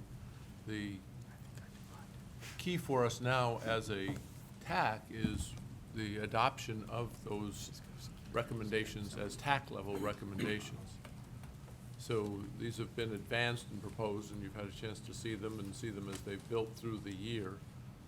But the question before the group is, as a set, both the informational and the truly actionable, are these recommendations that you would choose to move forward or recommend moving forward to the chairman through the staff? May I make a formal proposal that that Yes. be approved? I do so. Okay. Are there any final discussion about action items beyond those that have been held already? All those in favor then of adopting the recommendations that have been made signify by saying aye. Aye. Those opposed, same sign. All right, we have a set of actionable and informational recommendations from one of our working groups. Thank you very much. And I really do appreciate the good work that the group has undertaken through the year, and the musical chairs as well.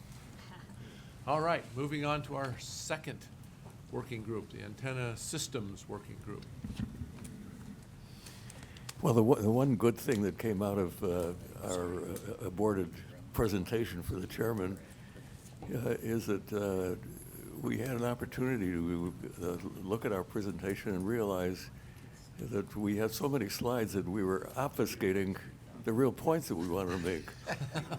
So I don't want to talk about our slide deck for a moment and do the summary and skip all those other slides. Our recommendation for last year had to do with two areas. One was investigating advanced antenna systems, continuing that, and looking at the issue of aesthetics. So I'm going to talk about advanced antenna systems, and Greg is going to talk about the aesthetic issue. You all have the short deck. I really would prefer that you just listen to me and not look at the deck. I want to summarize the whole issue of advanced antenna systems by talking about first what is an antenna, because we all know about what an antenna is. It's a stick that radiates energy. The passive antennas, the antennas that we have been using traditionally, are enormously inefficient. They radiate a lot of energy, and an insignificant amount of that energy is actually converted into useful signals. So it is clear that in the future, virtually all antennas in complex systems like cellular, like Wi-Fi already uses advanced antennas. And what is an advanced antenna? It is nothing more than an array of antenna elements. Antenna elements are just antennas in themselves, and a processor. The ultimate processor will take all of the useful information that it gets, which is in a received state. It listens to anything that's on the channel. It identifies the useful information and processes that information and efficiently sends information back again. So, and what it does is actually enhance the strength of the signals that are important, and it uses the nulls. It actually cancels out interfering information. So there are two really important things that are happening.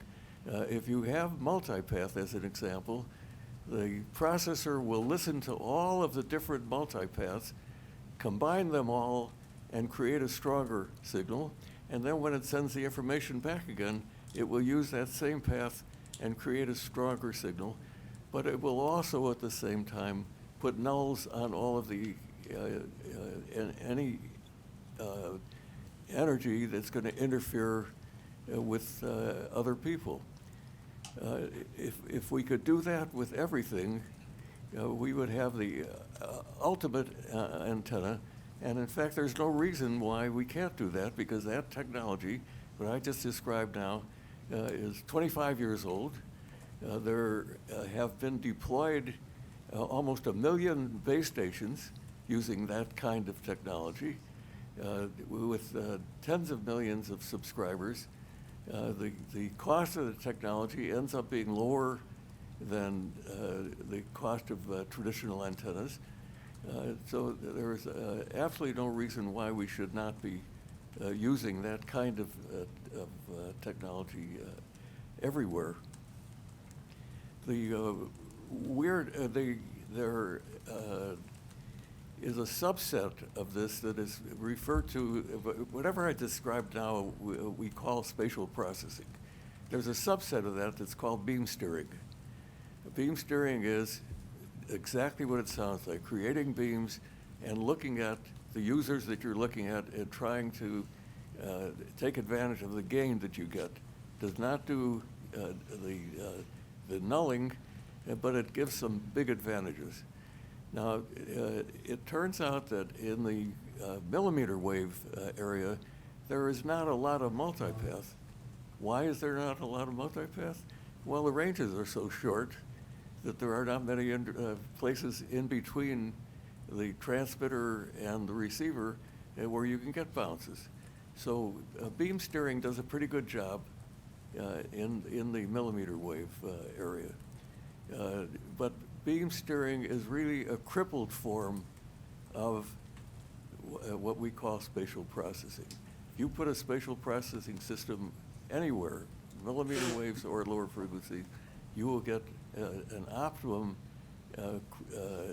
effective communications. So why am I making such a big deal out of the technology? Well, you know, for the 100 years or so that the FCC has been managing the radio spectrum, there has been the myth that we've got a shortage of spectrum, scarcity, they call it. In reality, we've had an abundance of spectrum, because every time society wanted to create a new service, the FCC has managed to find spectrum and assign that spectrum. And the capacity of the spectrum has been increasing enormously to accommodate all of these new services. The reason it's been, the spectrum capacity has been increasing is new technology has been created and users have adopted that technology. Somehow or other, we have reached a point where the adoption of the new technology is not keeping pace. And the role of the FCC, we think, may be changing. It's not just a matter of finding new spectrum, it is a matter of the FCC encouraging people to use the new technologies to continue to increase the capacity of the radio spectrum. And in fact, that is what our actionable recommendation is in this regard, which is for the TAC to continue the investigation of advanced antennas, but with a specific intent of exploring methods for the FCC to encourage users to use more advanced technology. The second issue that we discovered is that even though the technology that I've talked about is 25 years old, that we have not yet figured out how to explain these technologies to each other. We had all kinds of people talking to the group who would talk about their innovations, the work that they're doing to advance the technology, and we find people talking right past each other because there are not specific, clear definitions of what the terms are. One example is the term beamforming. You ask 5 people what beamforming is, and you get 5 different answers. So the second actionable recommendation that we have is that the FCC TAC should take on the role of creating what in effect is a glossary of terms and invite the academicians, industry, and the TAC itself to come up with terms so that we can hold intelligent conversations to address this area. So what I would like to do is go through, if you could put the first slide on. Oh, well, if you can just put that slide on.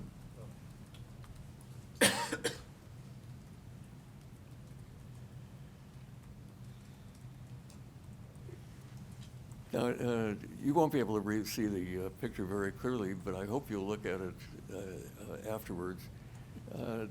My expression of what the situation we have in the area of smart antennas now is the Tower of Babel. And we have people talking about things like phased arrays. That's my favorite term. Nobody knows what a phased array is because it embraces a whole bunch of different things. So, and if you look at this picture, the most interesting part of it is the ITU with a sign pointing in one direction and the IEEE with a sign pointing in a different direction, and they have created this Tower of Babel that is about to fall apart. We think we ought to solve that problem, and so that's our second recommendation. Those are the 2 basic recommendations, and my suggestion is that you ignore all the rest of the slides that we have everything. So, Greg, you want to take on the rest of this job? I will, and I'm not as good as Marty to talk without slides. I'm sorry. Please forgive me. We did come up with another conclusion that is very contentious, but I just felt that we had to bring it up. One of the issues that came up is if in fact I'm right, and if in fact the application of advanced antenna technology to the lower frequency bands will multiply the spectrum, and I guess I forgot to mention that. We're not talking about increasing the capacity of the spectrum by increments. We're talking about 5 and 10 times increase in the capacity of the spectrum at these lower frequency bands. Makes you wonder why we are going to millimeter waves in such an aggressive way for 5G. There is a strong argument that says that this is not in the public interest. The millimeter waves have so much baggage. They have baggage in the sense of short range, baggage in the sense that we don't have a lot of experience with regard to health, which I don't think is an issue, but we're finding out that other people do think it's an issue. Baggage in the sense of cost. So you wonder whether this is in the public interest to divert the energy and costs in an area that does not serve the public adequately. The way we express this is that we think the Internet of Things is an important future issue, but we haven't finished yet with the Internet of People, and the real demands for the Internet of People is more coverage and lower costs.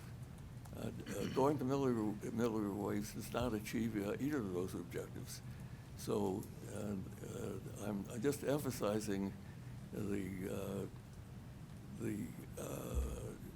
recommendation that we're making, that the FCC figure out how to incentivize the industry to use advanced antenna technology in the sub-6 gigahertz area. Excuse me for taking so many. And let me just clarify something that Marty said, because it was brought to my attention, that we're not talking about backhaul. We're only talking about millimeter waves talking directly to users and users' devices. We have no problem with backhaul in millimeter wave, and actually it makes good sense. So as I started to say, I'm not as good as Marty. I can't talk off the cuff as easily, so if I could have the slides.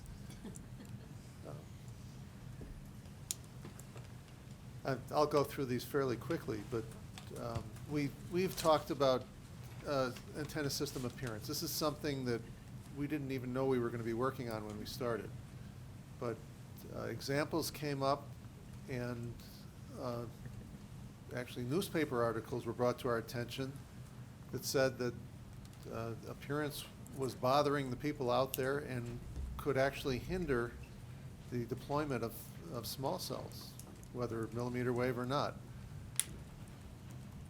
So what we looked into was what are the needs of the different communities across the nation. And the first thing we found, we looked at 40 different ordinances, just a selection that we were able to pick up off of internet. And we found that different states, cities, and towns have ordinances of what their cells, small cells can look like. We found that there was a lot of commonality, but we also found that there were some very stark differences. And among those stark differences, we noticed that rural versus urban and even suburban are looking at these cells very differently. But we also found that it's pretty evident that nobody would like this, but it's hard to put into words, that. That's not something that anybody wants to look at, especially in their backyard. So that is the kind of thing that has to be identified and described in such a way that it doesn't get done. Now, as an aside, this is something I just learned a couple days ago. A fellow that I work with has a neighbor who is one of the contractors who puts these things up. And he says that he is so overwhelmed with work. They're trying to put these up so fast that even if they tell him to do things a certain way, sometimes to meet his schedule, he's not able to. So that, and I know the carriers often don't put up their own cell sites. They hire outside contractors. And somehow, a meeting of the minds has to occur. So what we started out with was the concept of a multi-user group. We had some luck with that in the past. We came to realize that a multi-user group, at least the one that we've dealt with already, took many years to come to its conclusions. And clearly the rate at which this small cell build-out is occurring is much faster than that. So we decided that that wasn't the viable way to go ahead. Rather, and we also looked at other organizations or other advisory committees in the FCC, and the BDAC and the IAC are two of them, and neither of them have addressed the appearance issue. So this seems like a ripe thing to be addressed. Some of the things that we learned is that in a less populous areas, they're worried they're going to have forests of small cells. They don't want that. In more populous areas, they have lots of existing wooden poles that they don't want to pull down and replace with nicer looking metal poles. So how do you make something added to a wooden pole look as nice as some of these custom-made poles that we've shown? Another thing that would help to decrease the number of small cells is just put more small cells in a single setting. We had a talk from a vendor who's designing these multi-antenna devices in different shapes, but they have so many different antennas in them that they can be shared between multiple users, multiple providers, and cut down on the number of small cells that are needed. So we decided that our best, and we decided this a little late, so we couldn't get this done this year, but should we, or should the commission decide that we should continue with this topic, we decided that a white paper that summarizes all of these different regulations across the country would be the most valuable thing to the industry and to the people who are getting the small cells. So we came across also an academic who also has published a paper on this topic, and we were thinking of working with her and with different organizations of communities to try and come up with some best practices that the industry could follow.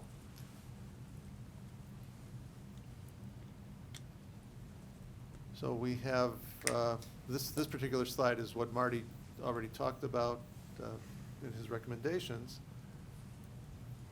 But then for continuing tasks, what we thought to do was to continue working on the appearance issue with a white paper.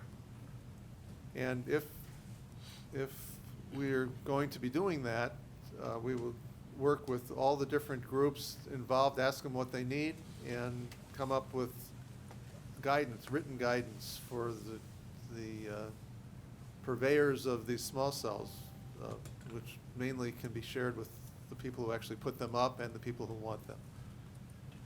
So that is all we have for you. We're open to any questions.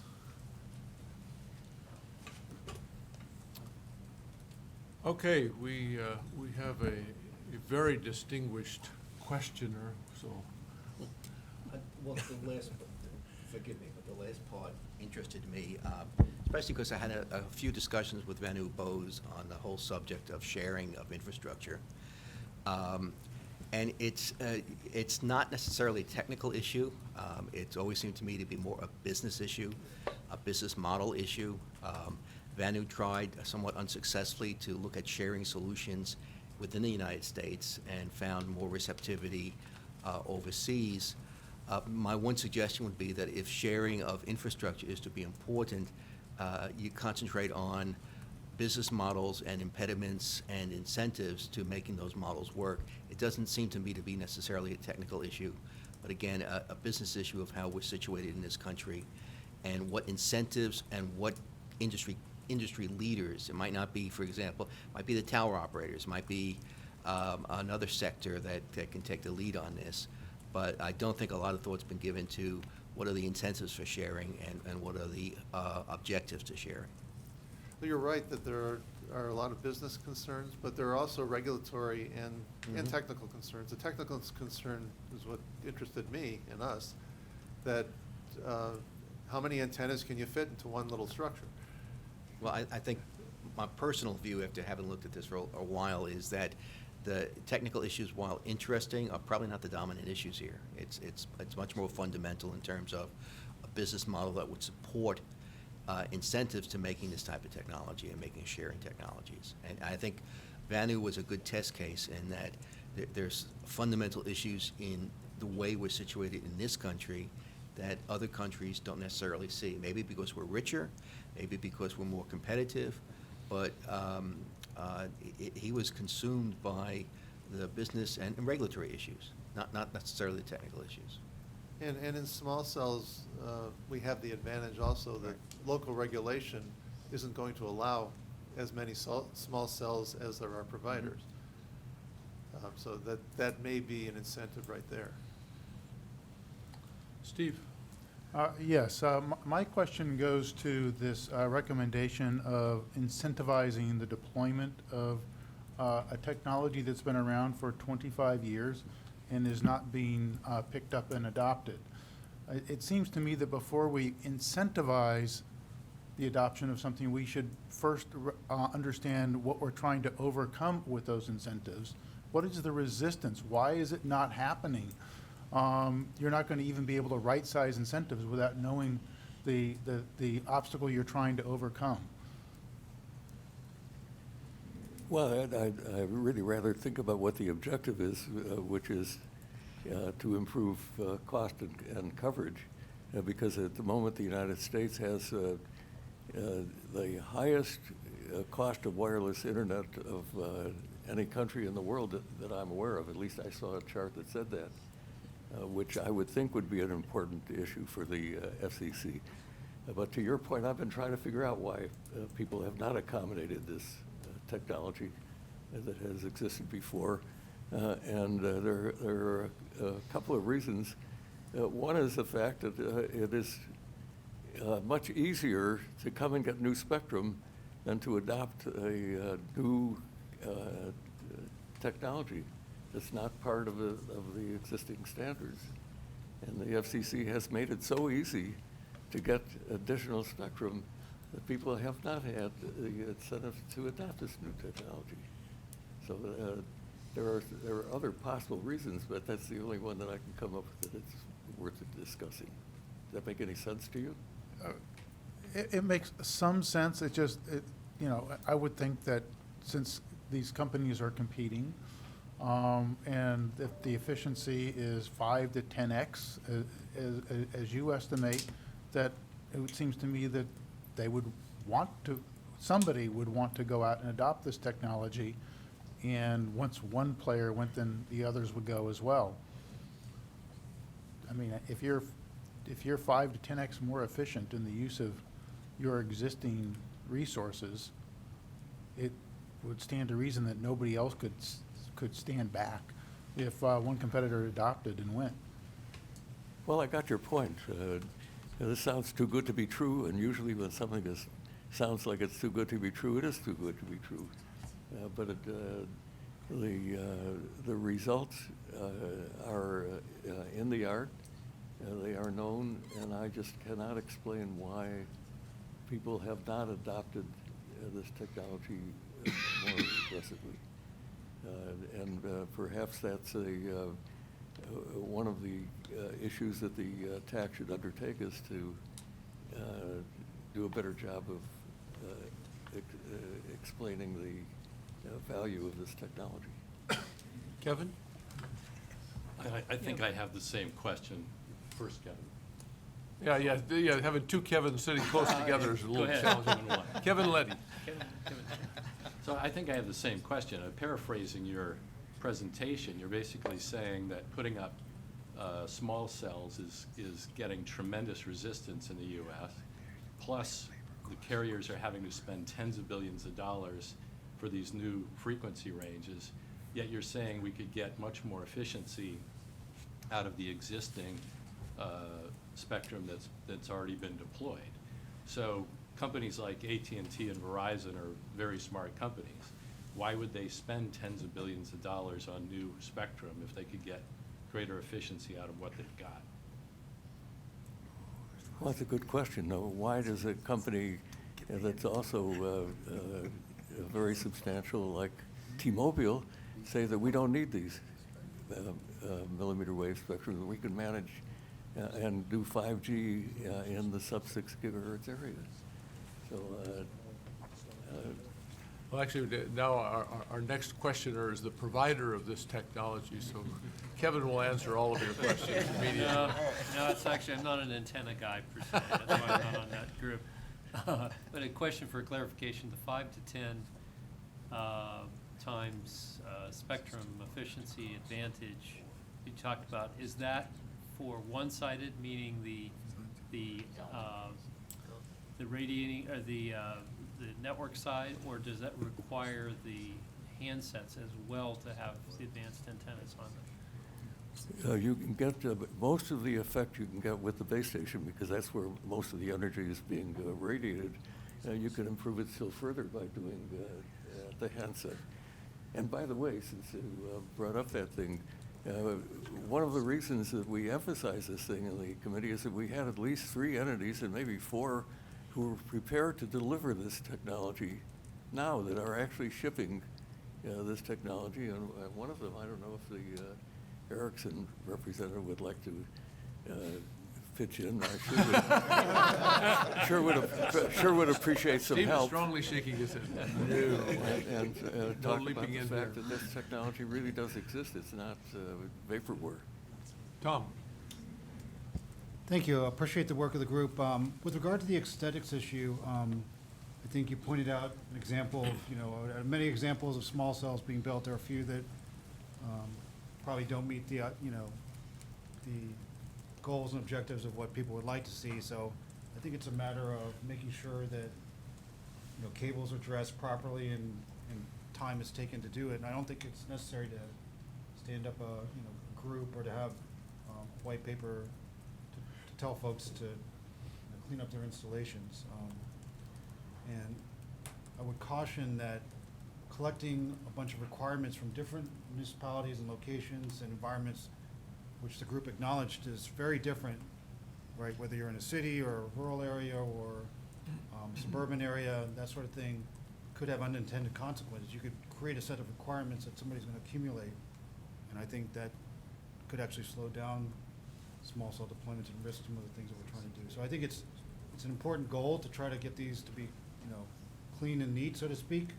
I think the group should consider maybe utilizing the BDAC or some form like that, rather than getting an academic to do work that, a lot of folks have practical implementation knowledge have to address on a daily and weekly basis. Thank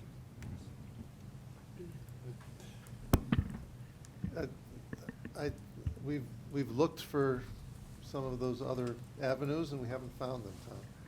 I think it's not that we're making a standard. In fact, we purposely didn't call anything a standard, because it's not a standard. It's just our experience at what would be most accepted from the different sources that we found. Certainly, we're not looking to slow anything down. That's actually why we went away from the multi user group, which I think you were helpful in helping us make that decision. But I really think that something written down that summarizes some of the best practices of putting up cell towers could only be useful. It certainly wouldn't get in the way. Well, taking the viewpoint of the users, namely the communities, I've been promoting for a long time that the standard for a cell tower is very simple. It ought to be either invisible or attractive. And that's the viewpoint that I think that my town council should take. David? Yeah, I'm afraid I'm going to have to really disagree with Tom, and I do so regrettably, because I think the issue here is that the industry has not gotten its act together. And sometimes the role we can play is, so I really actually encourage this group to next year do that collection, because I think if we got the best practices out there, it would have an impact. I think often what's happening is the gap between the best practices and the facts on the ground that are being presented to communities, the proposals that, antenna companies are actually coming into communities and putting in things that are, to be honest, way over-dimensioned. I think people would be shocked at those facts on the ground, and I think sometimes collecting up the best practices so communities could see these best practices, come back to the companies and say, well, why aren't we getting that? Because I think the industry is sometimes showing the best practice, but then doing something else. So I really, really appreciate the work this group's done. I raised this issue last year, and I'm impressed at the thoughtfulness and the issues they've identified. So I really kind of thank you for that work. And my concern has been that there will be a backlash. If you think there's resistance now, I think that's nothing compared to the resistance that is building up. And so I think, sometimes what we achieve at the TAC is by kind of convening and starting to collect this information. Then, before the FCC acts, the industry gets its act together. We've had that in a few other places. That's the best result. And I think this is a place where we could actually nudge it. So I like the appearance work. I think this question of the sharing, whether it's business or technical issues, and figuring that out. I'm very sensitive to the points that Walter raised and Vanu's experience, but I still think there ought to be an opportunity there. Communities are being faced with the prospect of literally an unlimited number of people setting up business in their right-of-way. And to them, that's daunting. So in the absence of a better proposal, they're opening the floodgate if they don't try to stop this. I think this best practice aspect, so appearance, sharing, best practice, I love the agenda. Thank you. I have nothing to add. Endorsement. And I was not on the group. I carefully stayed away. Kevin, did you want to? Yeah, I wanted to make one more comment, not on the appearance, but more on the antenna side of things.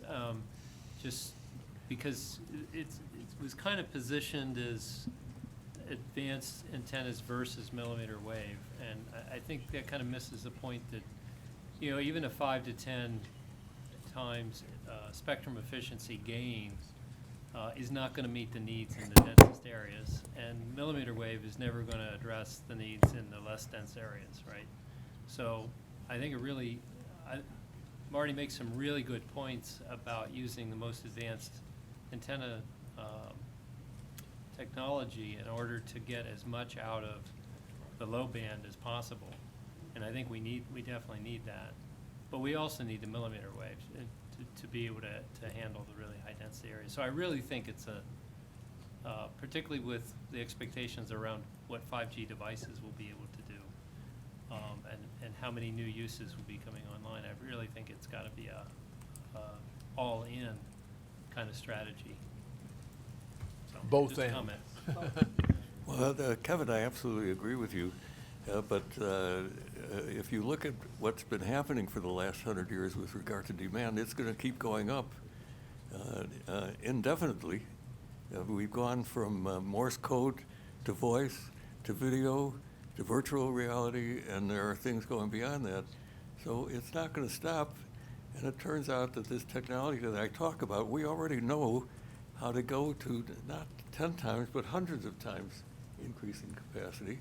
And ultimately, we are going to understand how to use every frequency band in the way that it is that is optimum for that band's use. So you're trying to take millimeter waves and make it do wide area coverage is an abortion of what makes sense for the spectrum. Yeah. So sure, I want to use millimeter waves, but we ought to use them in the places where they are, where there is an advantage to using them, and use the lower frequencies where they're optimized. We're trying to get an optimum system.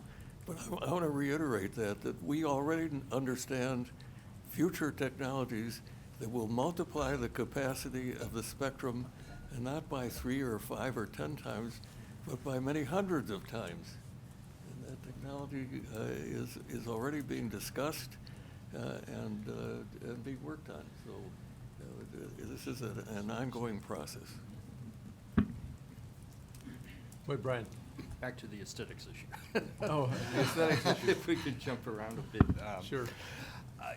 You know, we get it, you know, about the aesthetics issue. But having deployed now in 21 parts of 21 cities in millimeter wave technology, we work closely with those local communities in making sure that we understand their issues, concerns, and you know, deploy according to that. Yeah, you're gonna get the rushed installer who says he doesn't have time, and things like that will come up.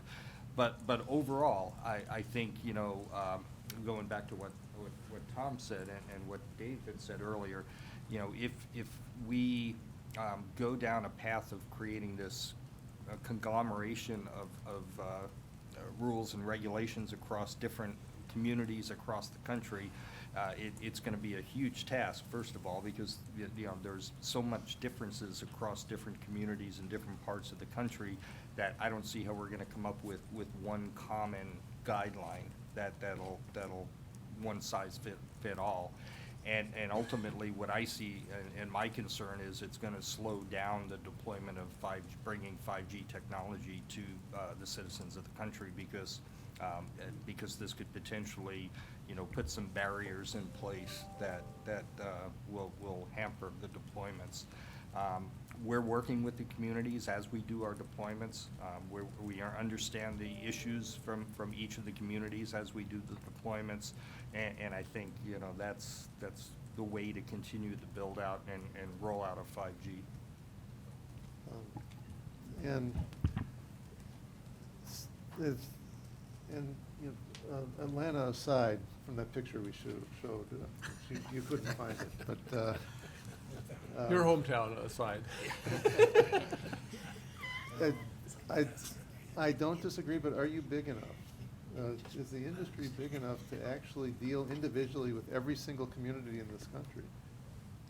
And that's really our motivation, that we're finding commonalities between different types of communities. It's not that every one has a totally distinct set of rules, but the suburbans tend to group together, and the rurals tend to group together, and the cities are pretty much in agreement with each other. And that's the direction we're taking. Not so much to set one guideline to fit all, but at least to come up with a reference. So if you're suburban, look in here, and probably if you look in there, the cell you design, the small cell you design, is going to be better accepted by a suburban community than the one-size-fits-all small cell. But we're really not trying to set up standards or rules or anything, just a reference. We'll go ahead and, I know you were up earlier, but I think I'm sensing a set of, so Kerry, why don't you go ahead and then David, go ahead. I just wanted to echo what Brian said on aesthetics. It's obviously, as an industry, we do whatever we can to make those sites look as good as they can. The last thing we want to do is to create pushback from communities and, you know, local administrations related to these deployments. So obviously it's front and center in everything we do. And I don't know or even think that a reference or guideline necessarily would help to increase the efforts that are already in place in this space. So I think it's a problem that will solve itself and it's something that we obviously will pay attention to very, very closely. And I also think that as an industry, we're big enough to deal with this with all the local municipalities as it is. On the performance side, I also want to say that we should be careful with not falling in the trap of oversimplifying things. On the performance of 5 to 10 times, sure. Maybe with active antennas or beamforming, you can see performance gains like that in certain environments, in a specifically optimized environment for that kind of use case, but it's not necessarily an indication of an average performance nationwide.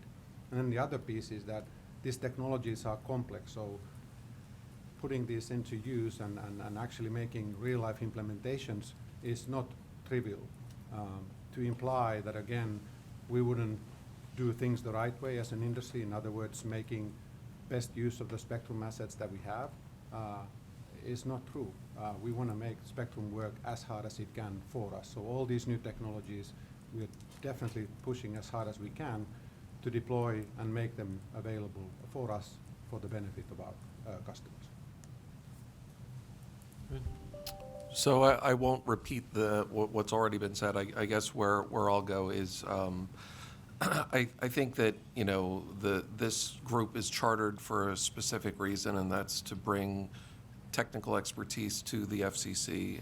And the FCC has chartered another advisory committee to look at broadband deployment barriers and how they can be addressed. To the extent that this is worthwhile, something worth doing. I'm not convinced that it is, but if it is, I think it's something that is better suited to the BDAC and not to a technical advisory group. Okay. Yeah, Jesse? At the risk of dating myself, in the days further back, we had unbundled network elements. And I think Walter's point is the one that we really should be discussing, and that is that if you want to solve this problem, you've got to look at the business models, and you've got to look at related regulations that will drive different business models that will force you to do the types of things that Marty's talking about. So I just wanted to come back to Walter's point that it is really about the business model. And until we address that from a regulatory point of view, it's not going to work. I think the way to do that is to start to unbundle these elements as we did back in the days of the Bell system. Adam? So two things. I would say the first one is this whole issue of aesthetics. And I can tell you, I'm probably the miscreant that pointed the group at all of the chatter that's happening in small communities. I think it's real, the noise is there. And I think there is a positive way of addressing it, which would in fact make life easier for the carriers. And that is to say, hey, we acknowledge that you're having this problem, and here is how we're trying to solve it. Okay? Whether it gets done within the FCC or somewhere else, doesn't matter, but there really has to be a strong voice, because I think this backlash is actually very real. Yeah? I don't think this is nonsense. I think the fact that they were preempted has a lot of folks upset. Okay? It gets in the way. I don't think that noise is just going to recede because you want it to recede. So my feeling is there's a thoughtful way of doing this which can have a positive outcome. And I think we have to support that. Okay? I think the second issue, which is spectrum efficiency, it sort of reminds me of two things, and as a comment. When you look at work done in the laboratory, which I would consider sort of the functional work, I have seen, probably going back almost 2 to 3 decades, the ability of people to build a demonstration system that'll get you anything from 50 to even 100 bits per hertz in the kind of bands that we use for cellular today. Okay? the path of going from there to a real operating system, dealing with all of the complexity, is really the issue in front of us. And I would say in the industry, I actually see most of the operators trying to figure out how to go up that path, okay? It is probably a lot easier if there were some pool, some set of entities that in fact was capable of dealing with those issues and get us up that curve faster. So I think there's a very positive way of doing this, because the functional part of the technology is there. Our ability to deal with the real operational and deployment issues is where we seem to be having a problem. And it's not just a simple business problem. I mean, I think if you look at the structure of your workforce, you look at the way the engineering is done, the tools that are used, if I look at most of the plans that an operator will set for setting their operating parameters, down angles, frequencies, powers, all of that, okay, they're getting more complex. They're still overwhelmingly simple at this point. Okay? This is an area in which there is a big payback, okay? But I think there's a lot more work that needs to be done. And the point is, how do you create the formation of that work in some positive way? Thank you. Well, Adam, I never disagree with you. So, but I may have been remiss in not showing the two slides in our deck that were actually pictures of advanced antenna systems deployed in Tokyo in high-density areas. And you ought to look at those slides and see. Can we get the slides? Yeah.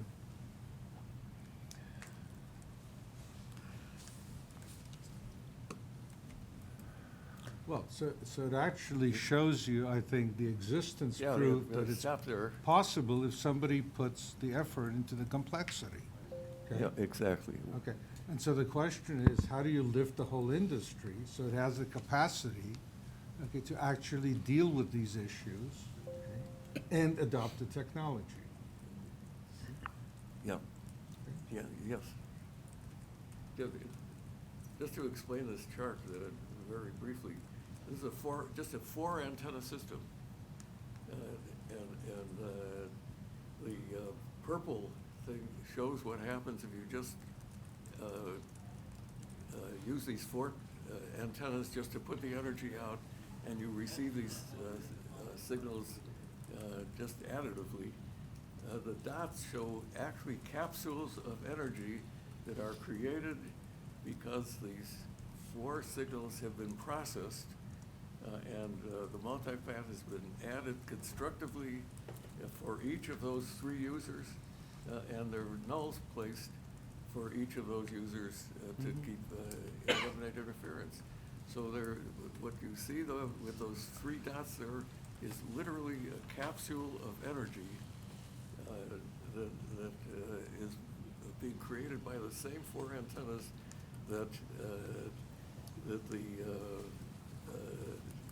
purple thing represents for unprocessed stuff. So, and this is a real system. System, as I say, had almost a million base stations at its peak, and many tens of millions of subscribers. Stephen, I think we're going to have to, well, Michael gets the last word, and then we'll break for lunch. Okay, thanks. And Jackson was mentioned earlier, maybe I should say something. I think that people have known how to put energy in a particular point in space for quite a bit of time. So a lot of the numbers you see show that. But the actual issue, my understanding, hasn't been so much the ability to focus energy. It's actually been the beam management, the beam discovery, the beam tracking, the beam recovery, and stuff like that. And that limits sort of the granularity that you're able to use with this, with the systems. And that's not really just an antenna issue, that's a system antenna. You'll see with NR or 5G that they've been a lot of work put into, for example, the beam managing capabilities that they have to allow you to go to these systems But to some extent, that's what's holding it back. It's not the ability of an antenna to focus energy in space, the ability to track users and be robust in the face of mobility challenges. Because remember, these people aren't just sitting still, they're moving, and so the beams have to track them. And I think that's a lot of what the problem is in trying to get this up to scale, is actually getting it to work in a real-life system where you have all this dynamic behavior. Thank you. Well, I'm sorry, Stephen, but I have to disagree with you. But in fact, the systems that I'm talking about literally process these signals on the order of millisecond times. You can you're quite right about the fact that you do have to track, but we are talking about tracking people, and this was 20 years ago, that were going 60 miles an hour with processors that were available then. You're really right. It takes a lot of processing to do it, but it can be done. And please stop talking about beams, because I hate beams. Bob. But beams are nothing more than little small cells. What we are talking about with these advanced systems is the processing of multiple signals and optimizing the combination of those signals to create better communications. Jesse, you didn't have another Oh, no, comment? no. Yeah, that's what I thought. Michael? Yeah, I just wanted to final- share some of our, how we see things on the antenna performances. First of all, Marty, thanks for, I know it may look a little easy for us to come up with a spectrum. That's because Julie has a lot of spectrum in his back pocket. And it's getting harder and harder. He's leaving. Yeah. But I mean, we do work very hard, and, if you remember Julie, before he became a chief, he was about 6 inches taller than what it is now. And there's a lot of work we do, but but nevertheless, I mean, when you look at some of the antenna performances and enhancements over time, there were days where carriers selling, what we call the machine-to-machine communications, where people used to sell, a data package, $4 a megabyte. And today, it's about a couple pennies per megabyte. So, in a way, there has been like 100-fold of increase in capacity. So some of the gains have been achieved and harvested. And remember, when the initial CDMA systems were deployed, I mean, we had a monopole dipole antennas. When we had a receiver diversity, we went over to cross-pole antennas. Now we have a MIMO. The orders increasing by 2x1 to 2x2, 4x2. So there are incremental increases, but I think a lot of carriers, and Walter said, I think people want to have little stability, confidence on the technology before just making a huge bet on it. And some of the investments and trials they're doing in millimeter wave bands with advanced antennas, I think that competition is there. And as you were saying, if some of the new technology pans out in lower technology bands, I'm sure the carriers and manufacturers will jump on it, and it will bring more benefit to consumers in terms of pricing as well as services. So I think we're probably looking at the similar pictures and evolution of technologies and so forth. Maybe we're in a slightly different time scale, but I don't think we're that different from, depends on where we're sitting at and looking at the same phenomena. Okay, we've come to decision point, good discussion for sure, and not in any way a unanimity of perspectives on the proposals that have been made, the actionable recommendations. I think the one that probably received an awful lot of the conversation is actually a recommendation for what the group should do next year. So in terms of actionable recommendations, I would put that in a slightly different category. This is one for the FCC to take under advisement as opposed to a specific actionable recommendation for the FCC to take action, because it's really a recommendation for the working group for next year that would go through a slightly different process. But the actionable recommendations really that are on the table here, if you could bring them up, your antenna systems we have the working slides? group recommendations. Been enough conversation, and it's covered many topics that are not actually part of the recommendations. Can we get the slides up? Could we have the slides? Oops. Oh, that's right, you control them anyway. Oh, Yeah, that's talking to that room. Yeah, we need this one, Michael. Well, while you're doing that, we have three recommendations for next year. The actionable recommendations for this year are, in fact, that we proceed with these 3 issues next year. And the three issues are continuing on this. Well, there's that, but these are actionable recommendations. These are the FCC should stimulate more aggressive deployment of the technologies, and FCC should initiate a proceeding regarding regulation and testing procedures for AAS in the sub-6 gigahertz spectrum and for SDMA beamforming. The second one we really didn't hardly talk about, but it is a lot of the working group's efforts were focused around this area, because as you do have the beam forming and blob forming, as it probably should more accurately be described, that remains, even with all of the good presentations that were had in Ericsson and others, that remains a real challenging one. So those are the 2 recommendations that are there, that should be more aggressive deployment, and there should be a focus on testing. That didn't make it onto this page. What was to do the white? Well, that's not that's the next year. Yeah, that's the next year. That's why I say the white paper really is, it's a slightly different, it's a recommendation for sure, but not quite the same. These are the ones that go to. And the glossaries. That's the glossaries next year. Yeah, yeah. So it's slightly different recommendation. So what is around these 2 recommendations, what is the will of the TAC then? To encourage the deployment and to put some focus on the regulation and testing? This is a proposal from the working group. All those in favor of these actionable recommendations signify by, yeah, go ahead and raise your hand. We started with raising your hand.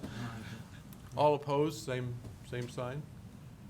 Okay, so we have a pair of recommendations to move forward. Very good. And with that, we'll let you have lunch, quite a bit late, but we'll proceed with lunch. Lunch has been sitting maturing over there for the last half an hour, actually probably more like an hour, but be sure that you thank David. Verizon is the one who has provided our lunch today, and we'll try to reconvene at 1. I think 25 minutes we still probably can do that. So sorry for cutting your lunch short, but get us back on schedule. 5G is lightning fast.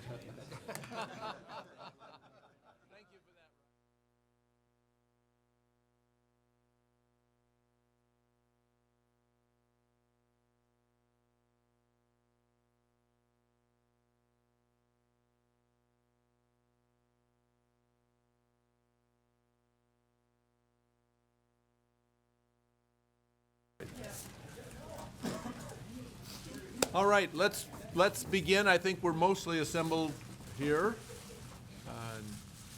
We're at the halfway point. 2 working groups completed, 2 to go. And 5G and IO2, the Russ and Brian show. And I think you've sorted it out. Russ, you're going to take the lead.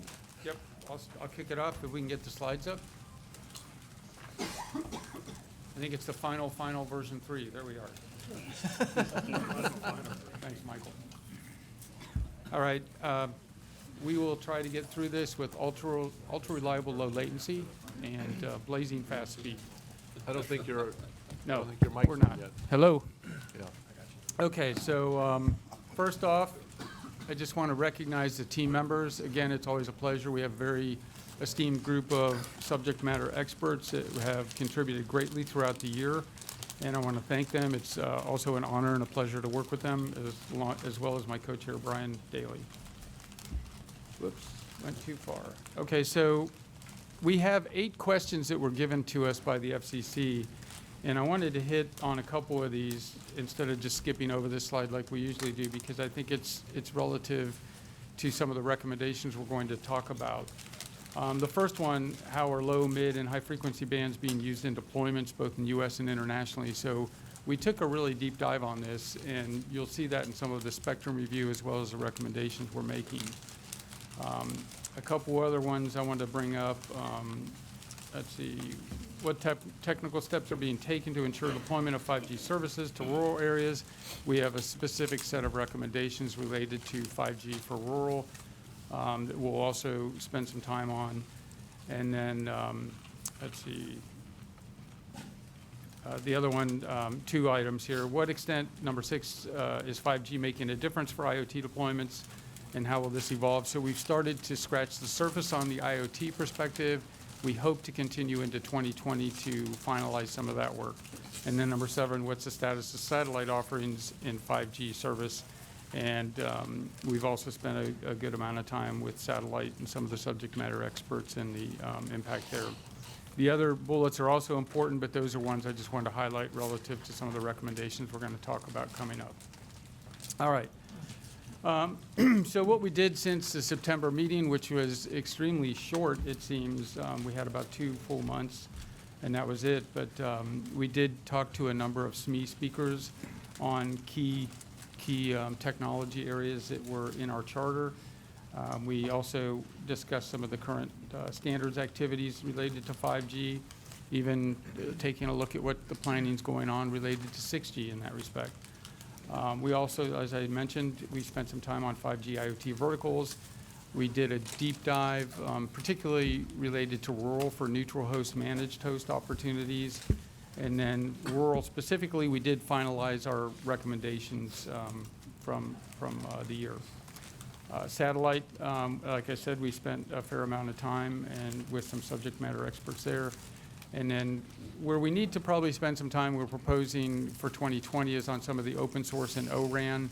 Brian's going to talk a little bit about the industry activities in ORAN, but from a working group perspective, we have not spent a huge amount of time, at least in 2019, maybe in 2020, if we get to continue, that is. And then futures planning, 6G, we're going to end the presentation with some proposals around what's happening already. 6G is not just something that's market hype, it's actually planning starting to happen, and we probably need to get ahead of that. And overall spectrum topics, a number of items here: low band, mid band, millimeter wave, shared license needs, unlicensed needs. These were all topics of discussion, and we've got some related discussions, advisements, et cetera. Okay, so just going through some of the speakers we had in the last 2 months. We had 2 satellite speakers. The first, Viasat, Steve Lanning, who's on the TAC, gave us an overview. And, really we looked at the satellite capacity being launched and configured that'll meet the needs of any user, particularly in rural areas. Per the second bullet, future capacity is increasing, presenting cost-effective solutions, especially for these high-cost locations. And then we had Paul Smith from AT&T give us an update on what's happening in ORAN. And there's a really great potential with ORAN to create more industry involvement and competition. I think everybody realizes that, and it's got a lot of promise. In addition, open software and hardware reference designs can enable faster innovation as well. So, and I think what we're all seeing is, 5G is one of these topics that is architecturally different from past Gs, with control and user plane separation, things like that. And I think open and open source, it creates another level of innovation and opportunity as well. We had John Graybill from Cisco come in and present on in-building locally licensed spectrum opportunities and what could be driven there. Mike Naraki of Addis gave us the deep dive on neutral host, managed host, and his team presented. And again, this is a potentially good fit in rural areas, if not larger than just rural, but we're seeing some worldwide success, not just in 5G, but in 4G even, of neutral host, managed host. Dale Hatfield, I think everybody's aware, has been leading some efforts on spectrum spoofing, jamming, and shared with us what's happened. He had two different meetings this year, but also helped advise the TAC in terms of some of the wireless systems that have inherently potential attack problems or risk problems embedded. And then just the other issue related to 5G scale and virtualization that could create problems. Our other satellite speaker, Jennifer Manor, gave us a great presentation on some of the non-terrestrial networks. from, from the satellite players and the plans for, I think it's, if I remember correctly, 42,000 satellites that will be launched or in orbit over the next few years to provide service, which will greatly increase coverage as well as capacity. So you're going to see satellite with a much greater role in complementing broadband services. And then Brian Daly, co-chair, presented from AT&T on research related to 6G, and he's going to take a little deeper dive at the end of the presentation on that. And Jochen Sachs of Ericsson gave us a really good deep dive on what's happening from both a 5G ACIA perspective as well as industrial automation perspective on deterministic requirements, reliable communication needs for the industrial and related or extended enterprise type opportunities. All right, so with that, I'm going to hand it off to Brian, who's going to take over and give an update on industry and standards. Okay, thanks, Russ. So from the industry and standards perspective, the slide shown on the screen is something we presented back in September and really is just to refresh our memories of where standards are. 3GPP, which is driving the 5G standards development for the wireless area. Release 15 was 5G Phase 1, and that included the non-standalone and standalone options. The non-standalone options are that's being deployed today. Standalone options, we'll see deployments starting next year. And then that is Phase 1. 3GPP Release 16 is in progress to be complete in March of next year. And this is the Phase 2 of the 5G standards. Phase 1 focused on the enhanced mobile broadband and to bring in a bit of the low latency and ultra-reliable low latency. Phase 2 is really going to focus on that ultra-reliable low latency as well as the IoT use cases. And then Release 17, planning is already underway. The final agreement on the content and timeline is going to be made in about a week from now at the December plenary meeting. And that's going to focus a lot on some of the vertical segments that are being addressed within the standards. We talked about the ITU and the IMT 2020 submissions and the fact that 3GPP is not the only player in this game. And in fact, on the left side of this eye chart is a list of those submissions that have been brought into the ITU and are being evaluated as far as meeting the IMT 2020 vision. And the other eye chart on the right slide shows the timeline for the ITU and their evaluation process, which is underway as well. As Russ mentioned, open source is one area that we would like to continue taking a deep dive, given the continuation of this group into next year. We did look specifically at the O-RAN Alliance because this is a rather unique one, and it's looking at creating an open hardware spec with open source software for the 5G RAN. These open interfaces will give the capability to bring in smaller vendors and allow operators to quickly introduce their own services or to customize the network, as well as allow for multi-vendor deployments when you deploy the RAN in an open source environment. And overall, it will allow for faster innovation. The architecture that's on the left comes out of the O-RAN Alliance, and this is their reference architecture that they're designing to. O-RAN has a number of specifications that they've already released, including the use cases and overall architecture. They've defined a non-real-time RAN intelligent controller. And the A1 interface, actually, I should reference back to the previous slide, but the A1 interface is between the intelligent controller and the orchestration and management platform, which could potentially be another open source solution such as ONAP. There's also an open front haul interface specification, some other open interfaces defined on the previous chart that I showed, cloudification and orchestration, as well as a stack reference design. One O-RAN example is using the SDN controller, the non-real-time RIC capability for doing dynamic spectrum allocation using the O-RAN information model.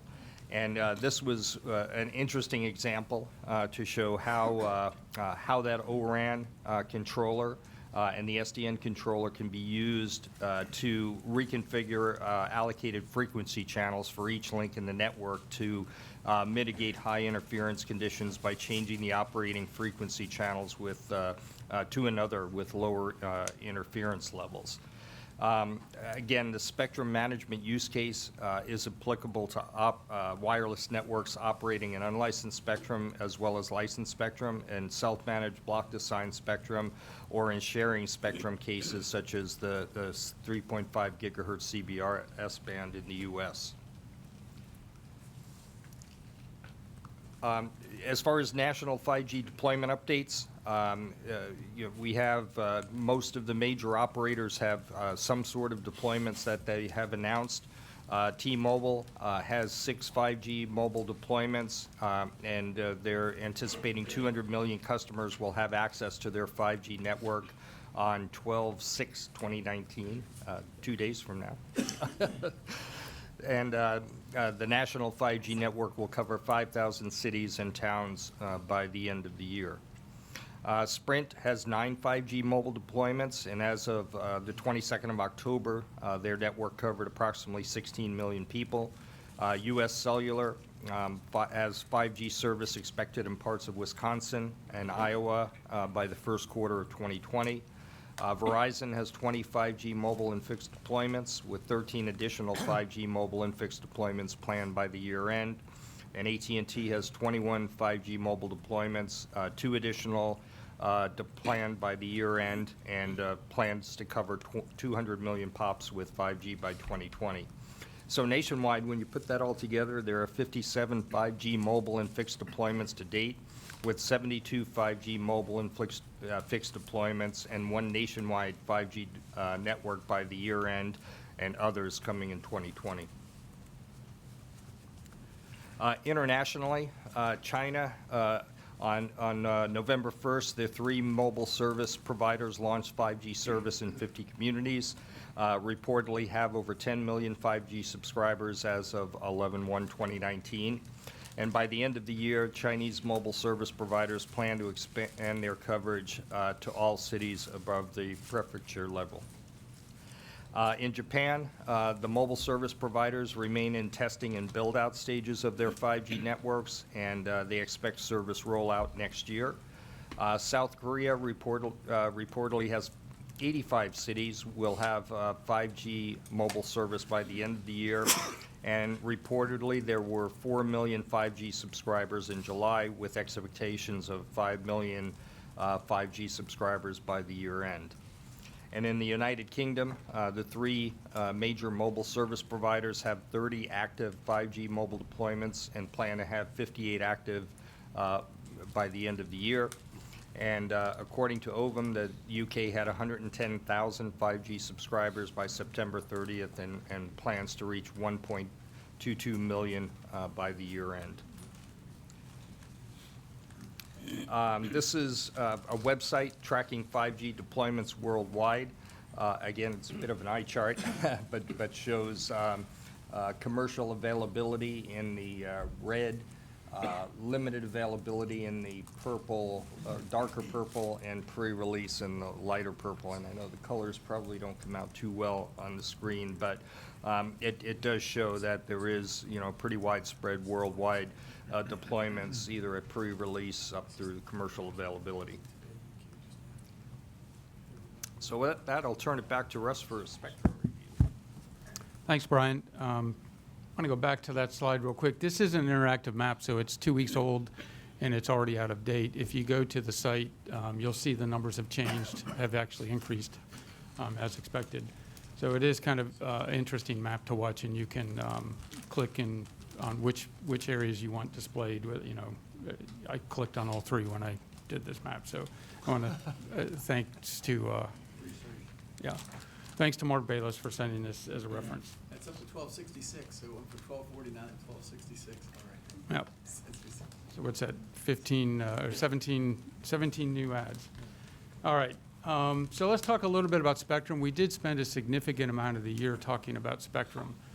And, so one of the things that's very critical, is the fact that, we presented this, and this is a reformatted version of the material, but, our viewpoint really is 5G its success depends on both low band, mid band, and millimeter wave. And as we get to the recommendations, this becomes important because right now in the United States, most of the spectrum allocation has been done in the millimeter wave band. So just wanted to bring out those key points. There's a shortage of the available spectrum, as a result in the low and mid band per the TAC viewpoint. And also a limited shared spectrum currently available just with CBRS, which becomes licensable in June. GAA is available now. Lack of dedicated or locally licensed spectrum in the United States. This is one thing we were asked to look at. We have more work to do. Several countries are moving forward with locally licensed and or dedicated spectrum, particularly Germany as an example. And then I think the real question that we've been, grappling with as well, and the FCC does, I'm sure, is how to balance licensed and unlicensed spectrum needs to meet citizen demand and needs. So next slide, there's additional spectrum for consideration, that we wanted to bring up here from the TAC perspective. In the low band, 1300 to 1390, there's ongoing FAA study to determine if 30 to 50 megahertz of this could be repurposed. That would be beneficial. Mid-band spectrum, 1780 to 1830 megahertz, which is adjacent to the AWS allocations, as well as 3450 to 3550, and NTA's studying some of these, as well as in the high band, 42.5 to 43.5 gigahertz, which is internationally used for 5G. So these are additional spectrum bands we wanted to draw attention to. We have specific areas in the recommendations we'll talk about as well. And there's also a number of activities that we're aware of underway within the FCC right now. Because, Julie has all that spare spectrum he has to get rid of by January 3rd.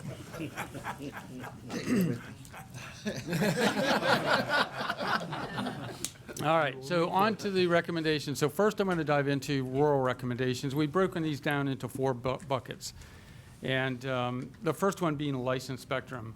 And some of the discussions and feedback we got from the rural operators and stakeholders are that, they really need, a little bit better guidance or clarity around rules by region, by time, and even by sizes of the spectrum areas. So a recommendation there is the FCC to actively drive more spectrum sharing as well in the rural environment, and also consider optimal license sizes and terms to promote rural deployments, and that goes to the county sizes, things like that. From a multi-operator shared infrastructure perspective, and this comes really from the neutral host, managed host opportunities and technical review we got from Addis and others. But the FCC, our recommendation is the FCC to promote RAN sharing in rural markets as well as shared backhaul backbone infrastructure. The FCC to explore funding tied to neutral managed hosts for rural, as well as what we're proposing for maybe 2020 if we get to continue is a TAC 5G IoT working group to investigate worldwide successes of neutral host in greater depth and give that readout to the FCC. On power levels, there was unanimous support in the TAC for allowing increased power output levels in the 3.5 gigahertz band, white space, and unlicensed bands where incumbents can be protected, for the FCC to explore license options related to increased power. This would provide greater reach for rural and sparse geographies and environments. Also proposed 2020 effort, the TAC to examine increased power for geographies where there are no incumbents. And this is not just in rural then. And then commission oversight, recommend broadband funding be used to encourage high-speed performance networks. We don't want to pick winners and losers, but clearly for any funding for rural should be tied to something more in line with a 5G type service without saying 5G. But, upping the requirements from 25.3, which they are today for broadband, to something that's, probably more relevant in today's speeds, along with 5G. Enforcement of deployment milestones and performance commitments tied to Spectrum licenses. This is just saying that, making sure that those who have secured Spectrum licenses are deploying and using those licenses for rural purposes. So those are our rural recommendations. I'm going to skip to, jump to the overall recommendations. And again, we broke these into 4 buckets: removal of barriers, Spectrum recommendations, security advisement, and IoT advisement. Just a note, where we have advisement, that's where we didn't end up. We still have work to do, we feel, and hopefully we get to finish that in 2020. Where there's recommendations, we have clear recommendations on the top 2. So for removal of barriers, the FCC program focused on consumer education and acceptance, which sounds like from this morning, that's taking place, so we can check that one off. But, you know, we do want to call out that it needs to be tied to radio frequency exposure concerns as well as densification and new radio antennas, which we've spent a fair amount of time this morning talking about. On the security advisement, radio spoofing, jamming are serious issues. It's very early days to tell how significant these issues will be because we're still, you know, less than 100 deployments in the United States by the end of the year. So the FCC should solicit and endorse industry-led and other solutions that are being developed, as well as keep an eye on those, which is part of the TAC role. Is if we get to continue in 2020, we'll be able to advise on that. And then is the other part of the advisement, you know, relates to the IoT aspect of 5G. As 5G transitions, as well as transitioning from NSA to SA, we have this IoT connectivity that exposes greater risks, particularly with legacy devices that could impact the 5G network. Spectrum recommendations, recommendation additional and potential repurposing for low mid-band spectrum. The feeling is we're severely short. Even with, you know, 5 to 10x performance on Marty's presentation, we still are short on low and mid-band, specifically related to 5G. The TAC supports 3.7 gig to 4.2 gigahertz action and would like to see acceleration of shared spectrum in the 3.1 to 3.55 gigahertz band. And then the advisement, there's a lack of shared locally licensed spectrum to meet in-building industrial IoT needs or to compete competitively with global industrialized countries that are offering this today. IoT advisement, leading IoT use, industrial, transportation, and healthcare. We started to take a deep dive, but we have more work to do there. We have some key learnings that we can share as we move forward. A statement, CBRS, at least a feeling is CBRS will not support industrial automation and control systems just by the inherent nature that it is interruptible, and those control systems need very deterministic capabilities. And there's an implication there potentially where the U.S. needs to compete worldwide with spectrum options offered in other countries. FCC plays a key role in expanding IoT deployment. Clearly, the mix of licensed, shared, unlicensed, and locally licensed spectrum are needed to meet all the requirements or needs related to the evolving landscape of use cases and IoT. So with that, I'm going to turn it back over to talk about the future and some of the potential plans for 2020. All right, thanks, Russ. So the toward the end of the year, we started talking about some of the future workgroup focus areas. Russ mentioned several already based on the recommendations that came out. But one of the areas that we looked at is really the path to 6G, and I really came to the realization that 6G is real. There is work going on already to define, what may ultimately be called 6G. If we look at cellular generations, they occur approximately every 10 years, right? We have IMT 2020, which is 5G. There was in 2010 there was an IMT release. In 2000 there was an IMT release. So one can anticipate that there'll probably be something coming about in the 2030 timeframe as well. If we also look at the 5G timeline, the initial vision and requirements started coming out for 5G in the early 2010, 2012 timeframes when those were developed. So that would imply then we might start seeing some requirements for IMT 2030 or 6G somewhere in 2022, just a few short years from now. It's not far off. And as I mentioned, there is already work going on in some of the research labs and academia looking at, quote, what they're defining as 5G. For example, in Finland, there's the 6 Genesis flagship program. China has made statements that it's already developing 6G, and there are 6G partnerships being formed. So the U.S. is going to face mounting challenges to its leadership in wireless communications technology. As I mentioned, China is making noise already on 6G, and there's going to be growing Chinese clout in international standard-setting organizations. And ultimately, this will pose economic security risks to the U.S. And just further on that, China did mention that they are launching 2 separate working groups focused on advancing 6G. One composed of relevant government departments to promote and develop implementation of 6G, and one representing 37 universities, research institutes, and enterprises, again, focusing on that. So there's really a call to action for us in the U.S.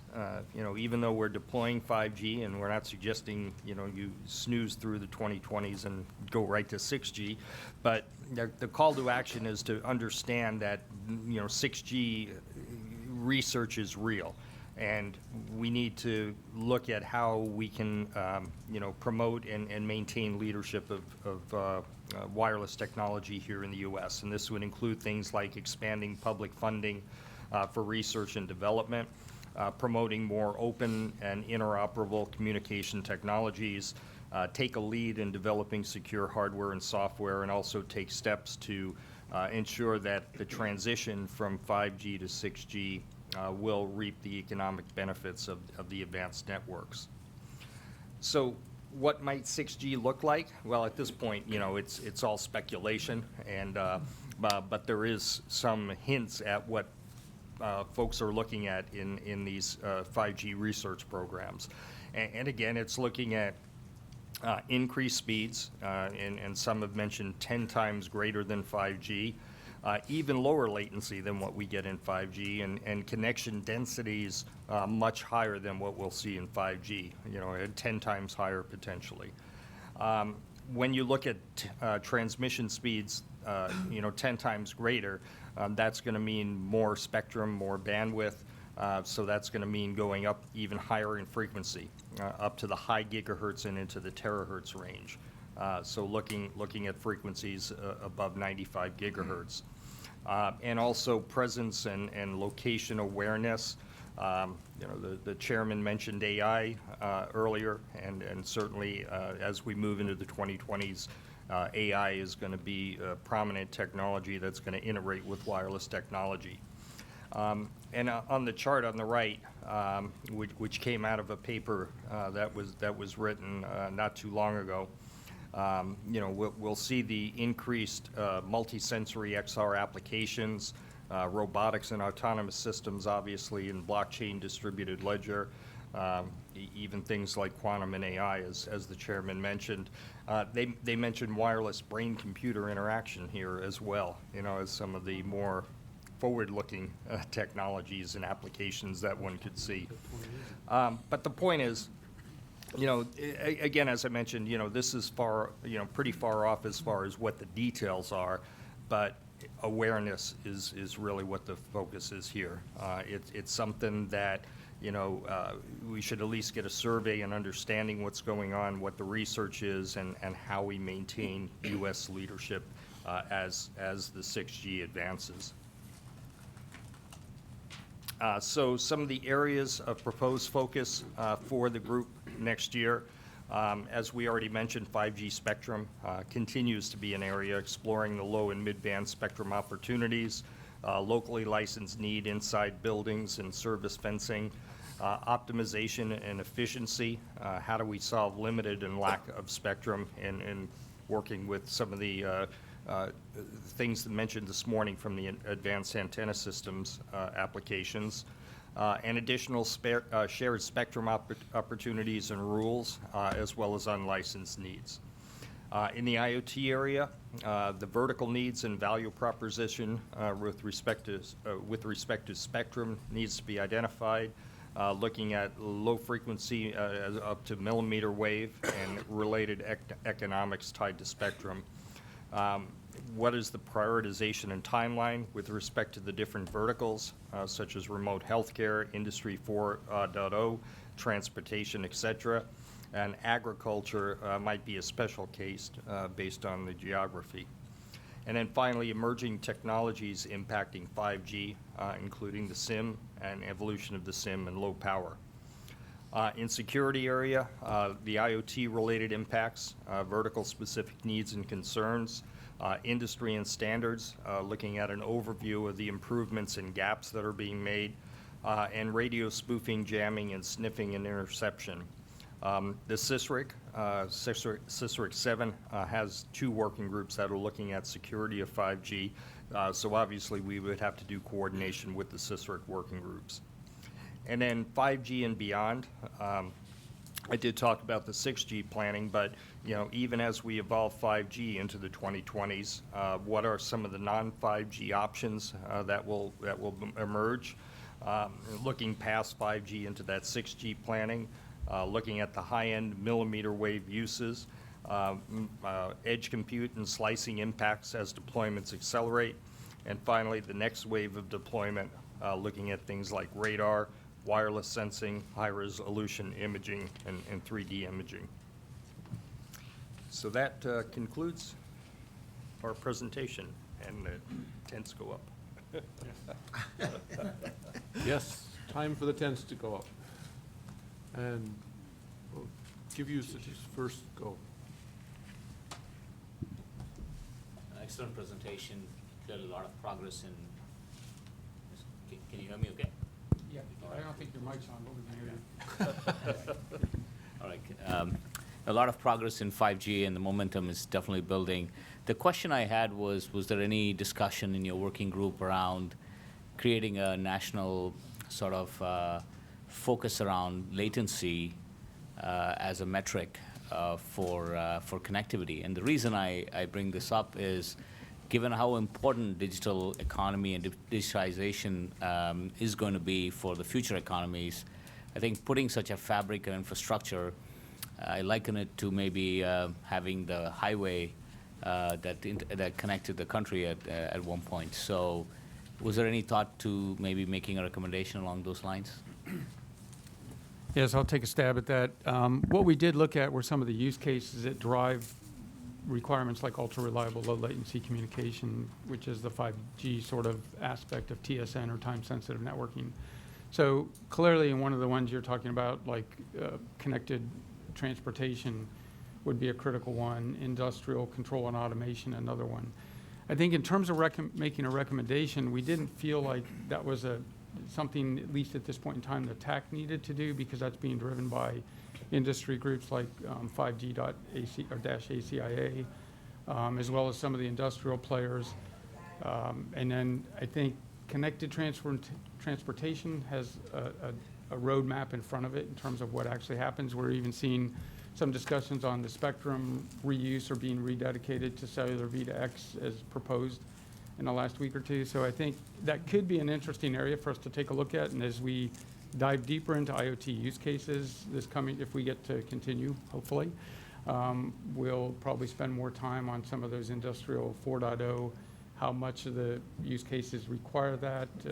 And transportation's clearly transportation has a number of issues, not just low latency, obviously, liability, things like that. So good question. I'd love to have you involved in the working group, and you can join us if we get to continue in 2020. I look forward to that.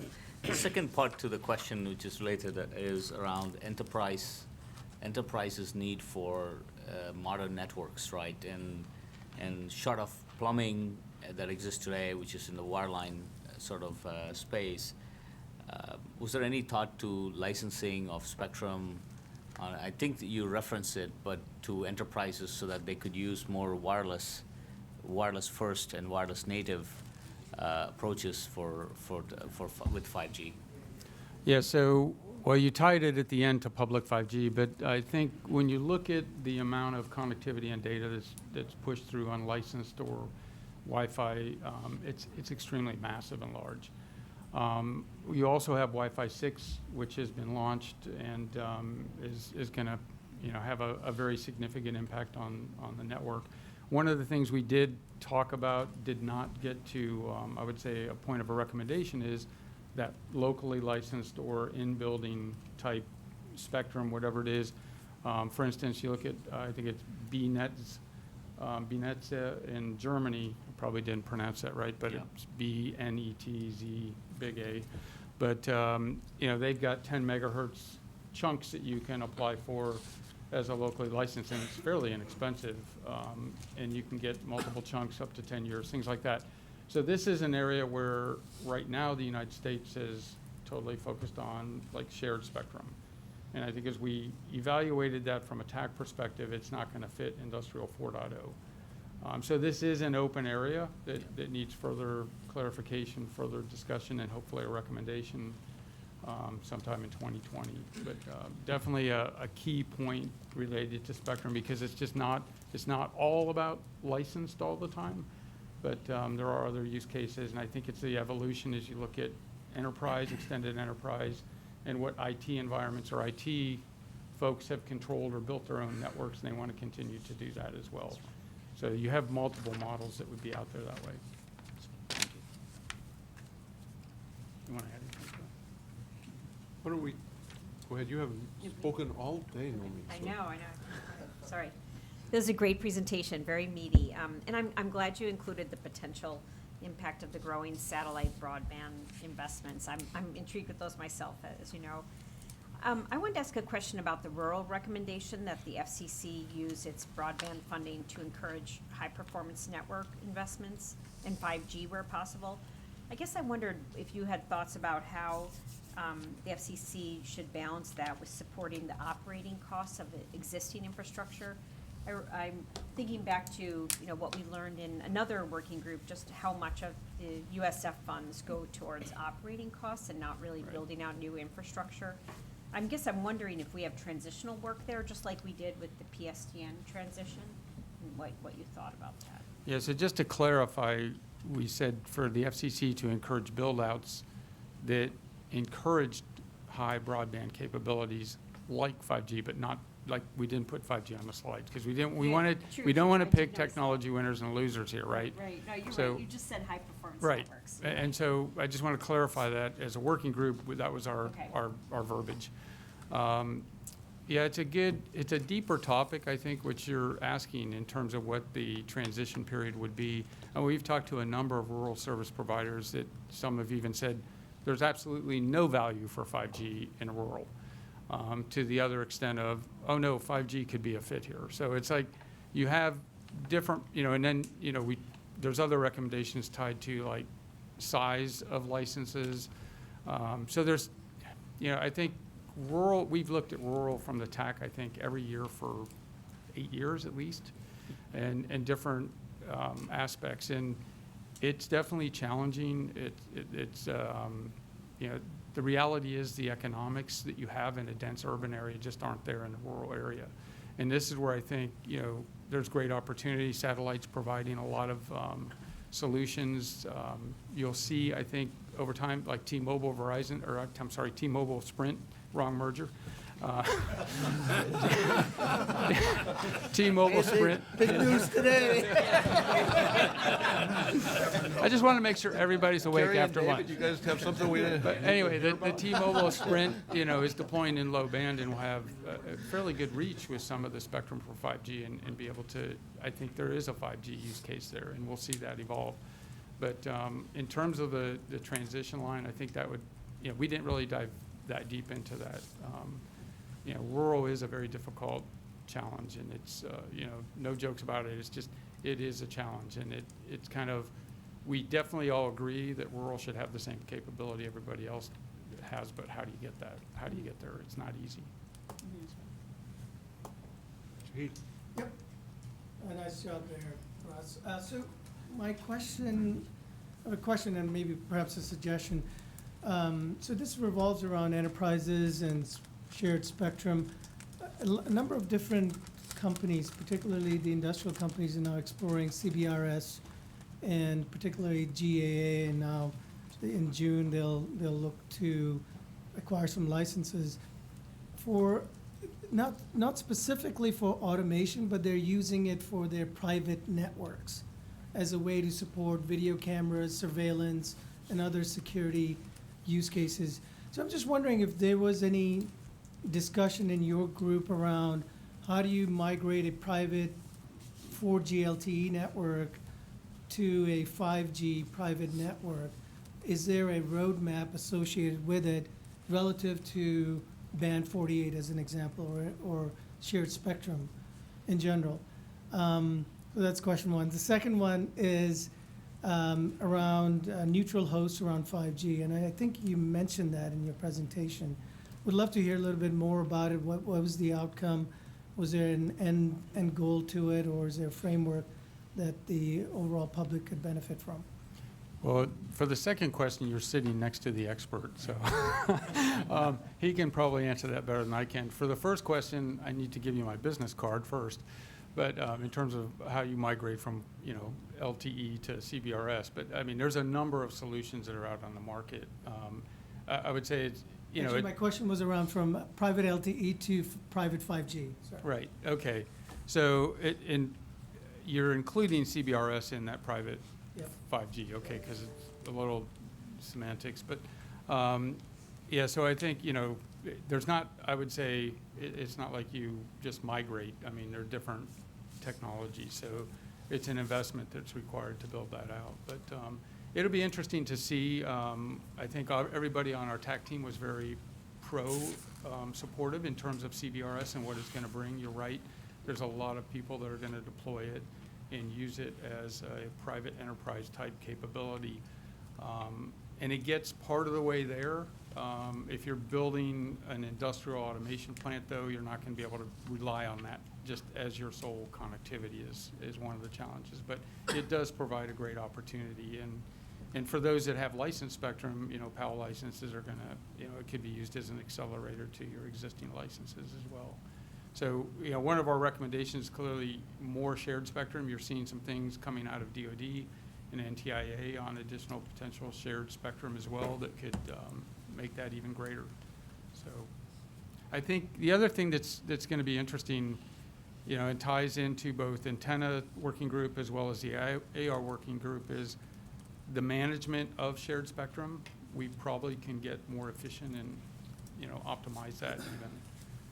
And then, one of our recommendations for rural was increasing the power. Now we have to be careful, when you have to balance all these recommendations together because you don't want to have interference, things like that. So, good, Greg. I just wanted to drill down a little bit on your deployment list. And how do you define a deployment? There's a service provider. Been trying to see how you would answer that. I mean, I've got 5G on my phone. Yeah, so that's a deployment. Yeah, I mean, it's I mean, there's several different deployments, as you saw in that one chart. There were really three, right? One was commercial, one was pre. What was the terminology they used? No, the Pre-release. Pre-release, yeah. And I think, I think deployments are defined by each operator and announced by each operator as they deploy the equipment and bring either, subscribers onto their services. So does a deployment of a city include the entire city? Not necessarily. Not necessarily. I mean, that would again go into what each operator would define. And I'll speak from the AT&T, it's parts of 21 cities. You'd have to go look at see what areas of the cities are deployed. But, when we say we have a deployment, it's deployment in parts of 21 cities. A good guess that it's the densest parts of those cities? I would have to go look at each one individually, but yeah, I mean, it depends on, yeah. I just noticed that, for instance, US Cellular was talking about Wisconsin and Iowa, which doesn't really seem very dense. And then there were other ones that were talking about millions, 16 million people by Sprint with only 9 deployments. So Well, I think that's the current one, but they'll plan to have by the end of the year, is that what it was? Gotta find that. Oh, you're right, yeah. Yeah. They're adding them. They're adding, yeah. Anyway, it's, like you said, every. Each operator would define and have their own, deployment plan, and you would have to check, what each individual operator was doing. Okay. Thanks. Kevin? Yeah, kind of going back to Satish's question about focus on, latency, and then in the report about other countries, Germany is a good example, dedicating some spectrum for industrial purposes. I think we always look at this as it's best to get the most use out of the spectrum and use it as flexibly across as possible. But one of the areas we didn't have time, I think, to get into too much detail in the work group, but it is true, as we think of URLLC as sort of one thing, but it's a whole set of different capabilities which come together in different ways in order to achieve different performances, and particularly in terms of latency. And those, some of those things are incompatible with other uses. And so one area that we might look at, going forward would be, would the U.S. be at a disadvantage if we didn't have some dedicated spectrum, not necessarily for enterprise, but for specifically industrial automation type applications, because it's very difficult to achieve those small single-digit millisecond latencies and the reliabilities that are expected to go along with them, and you have to optimize, the heck out of it. That may require doing some special things, and that may include the need for, specialized spectrum that allows that to happen. If other countries do it and we don't, it's obviously going to be an advantage for them. Yeah, I just want to agree with what Kevin said, and I think it would be a great carry-on effort for 2020. And I'm serious. I've asked in the last couple of meetings, if you remember, who has 5G on their phones. This is the first meeting I have 5G on my phone, so it's kind of exciting. We were set up.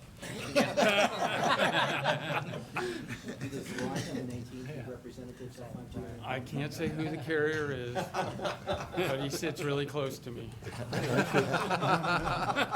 I should point out, Russ, that Collusion. your phone has the Steve.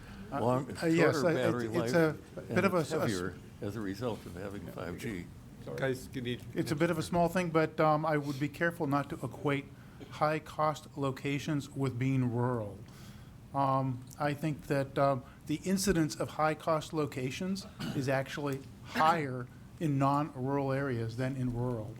And I think that when we go and do RDOF Phase 2, which is supposed to address any location that has less than 25 megabits per second in a census block that's reported as having better than that it will be eligible for support, and that number will be far greater in the actually non-rural areas. So when we talk about high cost, I think that it's important to note that this is not just a rural issue. No, it's a good point. We initially had it phrased as underserved and rural, so we probably need to put the underserved in there, although that may not even capture all the high cost. Mike? I just wanted to respond to the prior point about NutraHost, because there's some overlapping terminology. NutraHost is generally the solution space would be, large indoor venues like convention centers, where placement of multiple operator infrastructure might be problematic. Separate from that is a more general class of solutions around shared infrastructure, and so they're used a bit more common outside the U.S. and Canadian markets and other places, generally non-dense environments. And so one of the things that TAC could do would be to investigate really the business and technology implications around their use and the extent to which they apply or not apply in the U.S.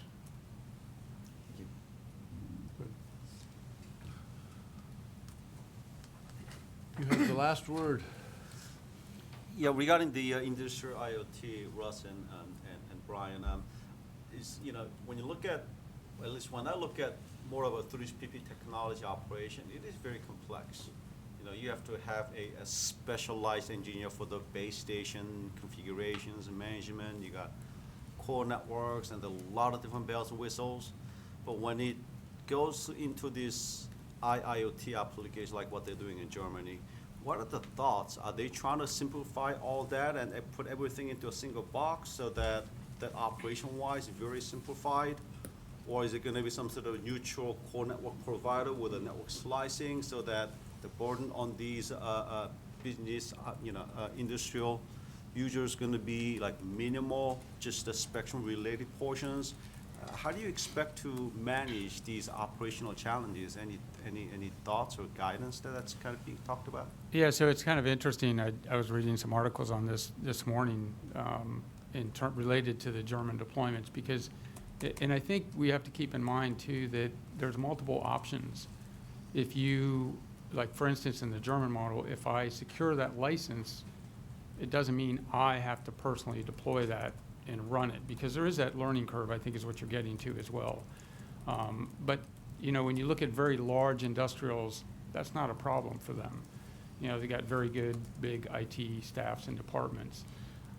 It could be run by a service provider after you secure it. And then the questions that we've discussed even in the TAC is, okay, well, if you're going to hire a service provider to run your license, why not buy a slice? Or what's the competitive, and these are things we're still looking at deeply. That's why we don't have a firm recommendation at this point in time. Although we do think that, there are a number of companies that have announced they're going to run their own 5G network and build that out. I look at the vendors in this room hopefully making some of this simple. Obviously some of us sell CBRS gear, and the idea is to make that simple to a customer as well. It's kind of like a continued evolution of wireless connectivity, from unlicensed to Wi-Fi, Wi-Fi 6 to CBRS to maybe a service provider. The way I think you're going to see this in the market too is it's really a multi-access solution that companies buy. Nobody's going to put all their eggs in one basket and say, let's get rid of Wi-Fi and let's go all 5G, or let's do all Wi-Fi and not do, 5G. So any large company or even medium company is going to have a multi-access approach. And I think, where we end up with a balance in the U.S. on licensed, unlicensed, locally licensed will help drive that economically as well as how we compete internationally. And, the bottom line is as Kevin pointed out, the various iterations of ultra-reliable, low-latency communication requirements that need to be addressed as well. If I can add to that, I think there are a number of carriers who've said, we'll be happy to do this as a turnkey operation.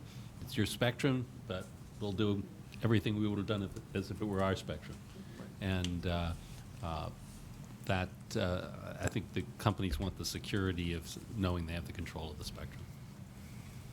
Yeah, I think that the one key point on that is just from an enterprise company or an industrial company is investment protection. Where with CBRS, you may not necessarily have that investment protection, because even if you build it on a GAA, somebody could come in and get a PAL after the fact, or you could have the incumbents interfere. So it really comes down to investment protection to a high degree for some companies. Kevin? Yeah, I was just going to throw in that specialization of the spectrum for a particular type of usage could be separated from who's allowed to acquire the license. So I think the most productive thing is to allow all the options. Enterprises that want to build their own, operators that would build it out for them, ownership of the license of the spectrum, all of those things. I think it's good to keep all those options open as we sort out that whole market.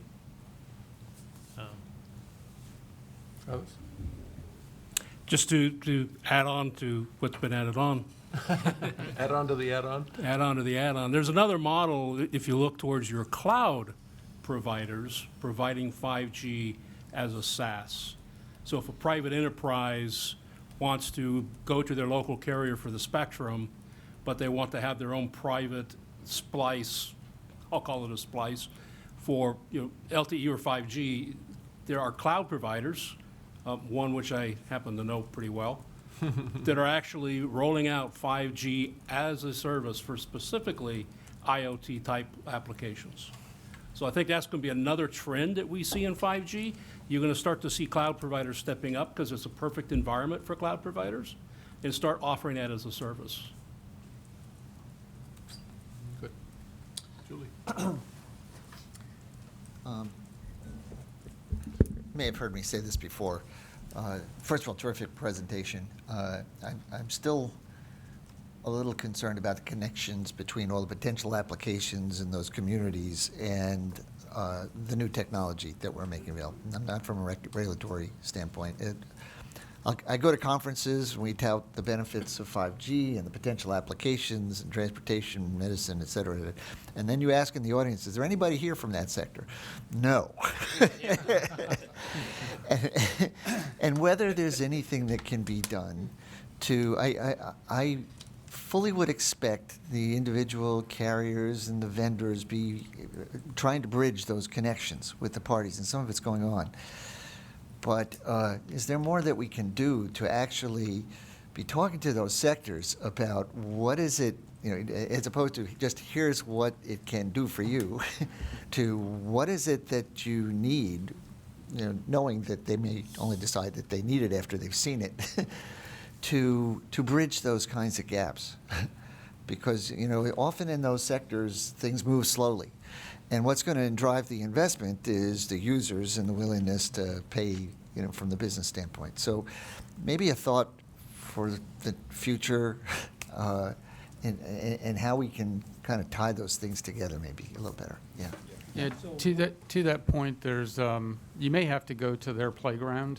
5G AA is Automotive Association, 5G ACIA is driving a lot of the industrial. Right. That's where, they hang out, and you'll get, opinions and white papers and technical details and architecture. So we've invited both those groups in multiple times in our working group, and that's been part of the discussion.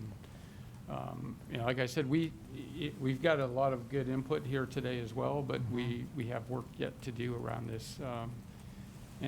It's a very interesting topic, as well as what's the economic impact over time to the United States. Yeah. Certain companies may not consider deploying or building in certain countries, but we need to do more homework and a little bit more due diligence, and we'd love to involve the FCC more in some of these meetings with on the TAC teams we have. Yeah. So you're welcome to attend after January 3rd. Thank you. I'll call from the beach. That's fine, as long as there's good broadband. So Julie, it's sort of prompted by your question. I've spent the last 3 to 4 years looking after the IEEE IoT initiative. And I would say based on what you get from the analysts, number one, almost all of them have gone to take a look at IoT by verticals at this point, because this is the way the markets seem to work. It's very painful to also say that when you hear Internet of Things, it's 5% or less Internet. It's 95% about the things. And so part of the architecture for the meetings we've started to put together over the last, again, 3 to 4 years, is to actually build the meetings around verticals with speakers predominantly from the verticals, mixed in with the technologies that may represent something like communications. Okay? And when you do that, I think there are some sparks that fly a lot easier, okay, than if you just walk in the door and say, I'm selling you 5G. Right. Okay? Yeah, to that point, we did talk to GSMA. When you look at what they're trying to build just from a common set of baseline slices, they're doing it based on vertical. And it's a very interesting approach. because I think they have 10 or 12 slice proposals on the table. But that was one of our, it was a very good presentation we got from GSMA. But, we can, I think, if we get to continue into 2020, I think that might be a key area of work related to what are those, as we laid out, the vertical specifics. Do we ever get to the sort of a horizontal approach versus this verticalized individual? Because, clearly somebody in your position, you don't want everybody coming to you, oh, I'm in this industry, I need Spectrum. And, they'll line up at the door, right? So.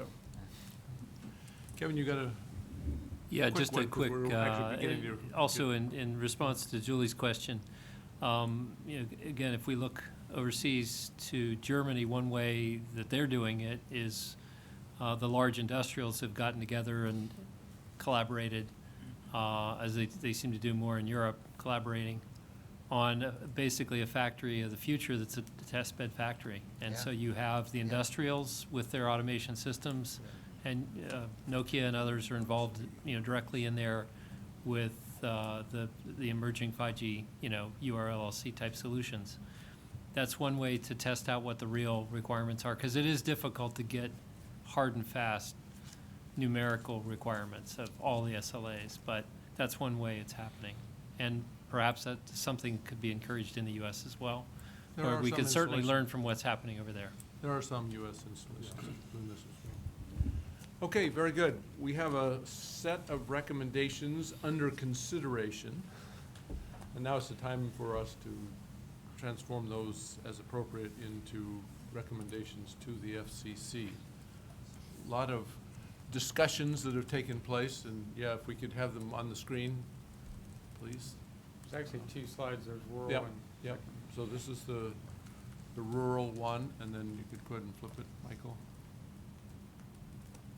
So these are the second set, the overall recommendations. And this is a lengthy set. Usually we try to carve it down to a small set. But Julie doesn't have a problem anymore about having a long, exhaustive list. I don't know why. Michael, however, in any event, are there any final comments before we move to a vote on this? Hearing none, all in favor of proceeding forward? Yeah, go ahead and raise your hand. We've got the hand raising, I guess is the way we're doing it today. All opposed, same sign? Okay, these are our recommendations then. Very good. And now we move to the final working group. And take it away, Lisa and Adam. Great. So we're the last working group of the last season, or the last meeting of the year. Correct. And I know a lot of us have to go at 3. I actually have a car coming at 3:10, so we are very committed to staying on time. Good to know. So if we could bring the slides up.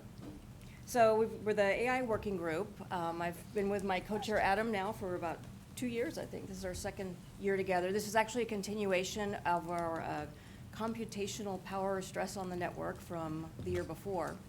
And we do anticipate that we've got more work to do, and we will also be making recommendations for 2020.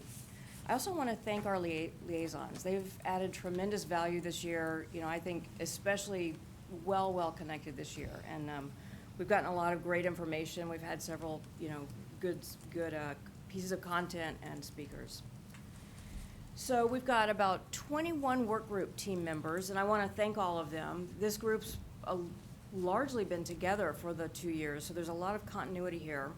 And we've had great attendance. We've averaged about 14 attendees per session, so I think that's excellent considering we meet weekly. And we've had 10 speakers over the year from a variety of industries as well. We've got those listed in the appendix. In fact, you'll note if you go look online at our presentation, there's quite a lengthy appendix that does capture the speakers that we've had. So just a reminder of our charter. So I've already gone through, it's a continuation of the prior work group. I also want to point out, we were asked to address some areas. One of them is providing information on AI. This is, and Adam's going to take this away here in a minute, but there's a lot of information and a lot of education to do here, as this is very evolving, in particular on how it relates to the network. So what you'll see a lot of our presentation on is on information on AI. But then we started very broadly, and we wanted to narrow this down to a much more focused set of topics that are highly relevant to the FCC. You could study AI for years in covering the whole topic. So we were very mindful to be focused. And the final piece of the charter, and some of this is a statement that we wanted to make as well, is that AI is not new. In fact, one of you was talking to me at the break. This has been around for quite a while, but the rate of evolution is increasing. So it does behoove us to look at this and how it's going to impact spectrum, impact the FCC itself, and impact all things related to the FCC. So I'll head to the agenda. So I've already talked about the working group composition and charter. The next section we'll talk about what is AI, the application, the market, the working group results. This is all the informational piece. And Adam's going to cover this, and I'm going to do a little caveat before we start in that there are quite a few slides. Our intent with it was not to go through and educate on each individual slide making points. Think of it as more of a storytelling that we'll be doing here on some of the evolutions of AI to give you a flavor of where we are now and where things are going. So with that, Adam, I'll hand you the clicker. Okay, thank you. So let's go on to the first view graph of this. So if you look at AI, you have Alan Turing, who sort of started off asking the question of when will computers, in fact, be able to act at a level of a human being? And there's something called the Turing test to see whether you could actually distinguish between what a computer does and a human being. And then there was a fairly influential meeting, I think 1956. And that's the meeting in which the term artificial intelligence was actually coined. Marvin Minsky left that meeting with the thought that in the next 2 weeks he was going to come up with AI. And I probably used this joke once before, but we were 2 weeks later and we're still waiting. So there is one view of AI which I would say sort of links it to mimicking the ability of human beings, the ability to reason, things along those lines. And then if you actually look at the literature, you look at the time people, what people spend their time on in this and where the applications are, there is really a much broader view of AI, which sort of looks at the capabilities that you have within computing, I think, to be able to do useful tasks of various kinds that are actually hard for human beings to do. Okay? And so in approaching all of this, to some extent, we're relying on that much broader view of what AI is all about. If you start looking for definitions, I think you'll be hard to come up with a consensus of what AI actually is. So I'm not going to go through this, other than to say there really are a lot of very different points of view. I think they have some things in common. And if you then sort of start taking a hard look at what's contained within AI, there are really an awful lot of branches. Some people confuse machine learning with AI. It's just one set of things that you can do. So again, not going to go through the details, but just really to say that when you look at AI, there are many aspects to it, everything from natural language processing, processing of documents, speech synthesis and speech understanding, robotics, the machine learning and deep learning aspects of it. So think of this as a field which really has a fairly large tool chest. You look a little bit more closely, probably something like 50 to 60 major algorithm families that are used really as tools and should be thought of that way. So this isn't something where you think of AI as a hammer in search of a nail. doesn't apply to everything. Common sense and, has to be applied, has to actually be applied to figure out where it fits in and where it doesn't. Again, a fairly good one. We have a few view graphs in here that'll actually tell you the difference between various aspects of AI, so I'm not going to go through those. But what we thought would be useful to do, and I think we did this within the group, is to say, there are really sort of two aspects to the way AI is practiced. One is people who specialize in various kinds of methods. There is a list here. And then there is a group of people who really tend to take a very much more narrow view, looking at a particular aspect or application of AI, and really build communities around those. So if I were to take a look at a method, one is machine learning. It can be applied to things like machine vision. It can be applied to optical character recognition, voice recognition, synthesis, your ability to talk to one of your smart speakers today, really a compound of a lot of these methods and backgrounds. At the very bottom, I have something called general intelligence. I think that as the basket of where machines are in fact able to do the kind of reasoning and have the kind of creativity that you find out of human beings. And despite all of the hype, we're still very, very far away from that green area. That's where we would like to end up, essentially. I think courtesy of Dennis, actually, a little history of artificial intelligence. So a lot of things have happened. I think you'll see quite a few citations within the presentation. Again, I don't mean to go through those, other than to say that the stuff has been around really for quite some time. I would say the late 50s. There is quite a bit of it actually deployed and in use. There are two really fairly magical things that have happened. One of them is called big data, the ability to collect very large learning sets.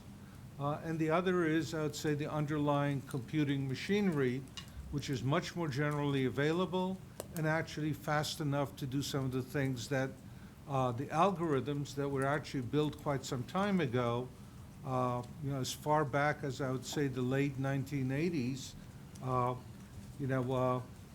had the capabilities that we're just starting to exploit today.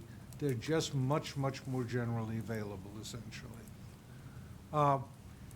If you then go and start looking at how AI is applied, and this is important to what we do in communications, if you find that the cycles, the composition of what a solution may actually be like is really extremely complex. Okay? And so I've taken this from one of the presentations that was given to us. I think it came from Patricia Florisi from Dell.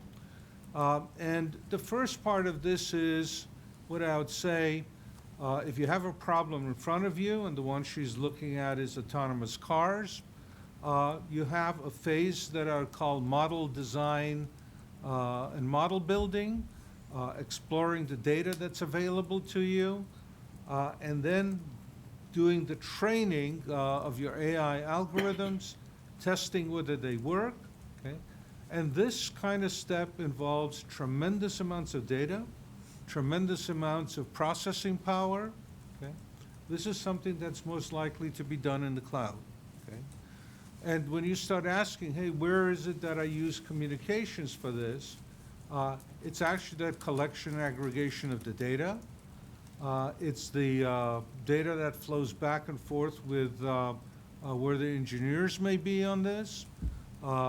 It's distributed all over the place, essentially. This is actually a very communication-intensive activity, and without that communication, it would be very hard to actually put together this kind of cycle.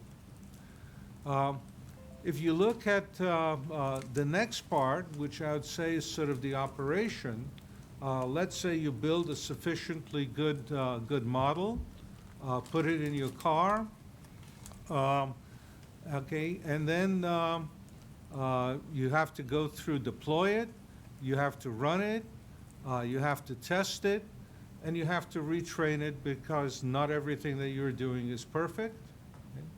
And even though we call it an autonomous car, it requires software updates, it requires the collection of that data, it requires sending that data back for testing and understanding of how the car is actually behaving. Again, an amazingly communications-intensive activity in operations. Okay? Even though we call it autonomy, there are aspects of this to keep everything safe, together, and working, really requires communications as part of it. And then, because not everything works out right, and I don't care whether you're doing this in security or whether you're doing this for connected cars, again, how do you put together the regimes that analyze the results that you've achieved? Okay? Where has the car erred? Where has it swerved into a place where it shouldn't have gone? An accident investigation. How do you retrain your models? How do you gain trust in them? Okay? And so in the end, you end up with a very, very complex set of cycles that goes in within an application like autonomous cars, essentially. Okay? With data locally, communications locally, flowing all the way into the cloud. So I think last year, we actually took a look at this. I think Dave Tannenhouse provided us with some of the original background on this. But what you actually find is you need very different kinds of communications where you conduct very different kinds of activities. The real-time control system, that's what sits on the car. The stuff that you aggregate, make intermediate decisions, things of that sort, somewhere on the edge. The learning, where you consolidate everything, do the heavy engineering at times, that's most likely to sit in the cloud. And so when you're looking at what do I require in the way of networks, it's really to support that whole hierarchy from being able to do stuff in the cloud, multiple clouds, high-performance data computing centers, coming all the way to the communications I actually need on the, in this case, on the vehicle itself. Okay? And so if you look at industrial applications, something very, very similar. If you actually start taking a look at something like the automotive industry, you will find the use of AI and these kind of communications loops in almost every aspect of their business.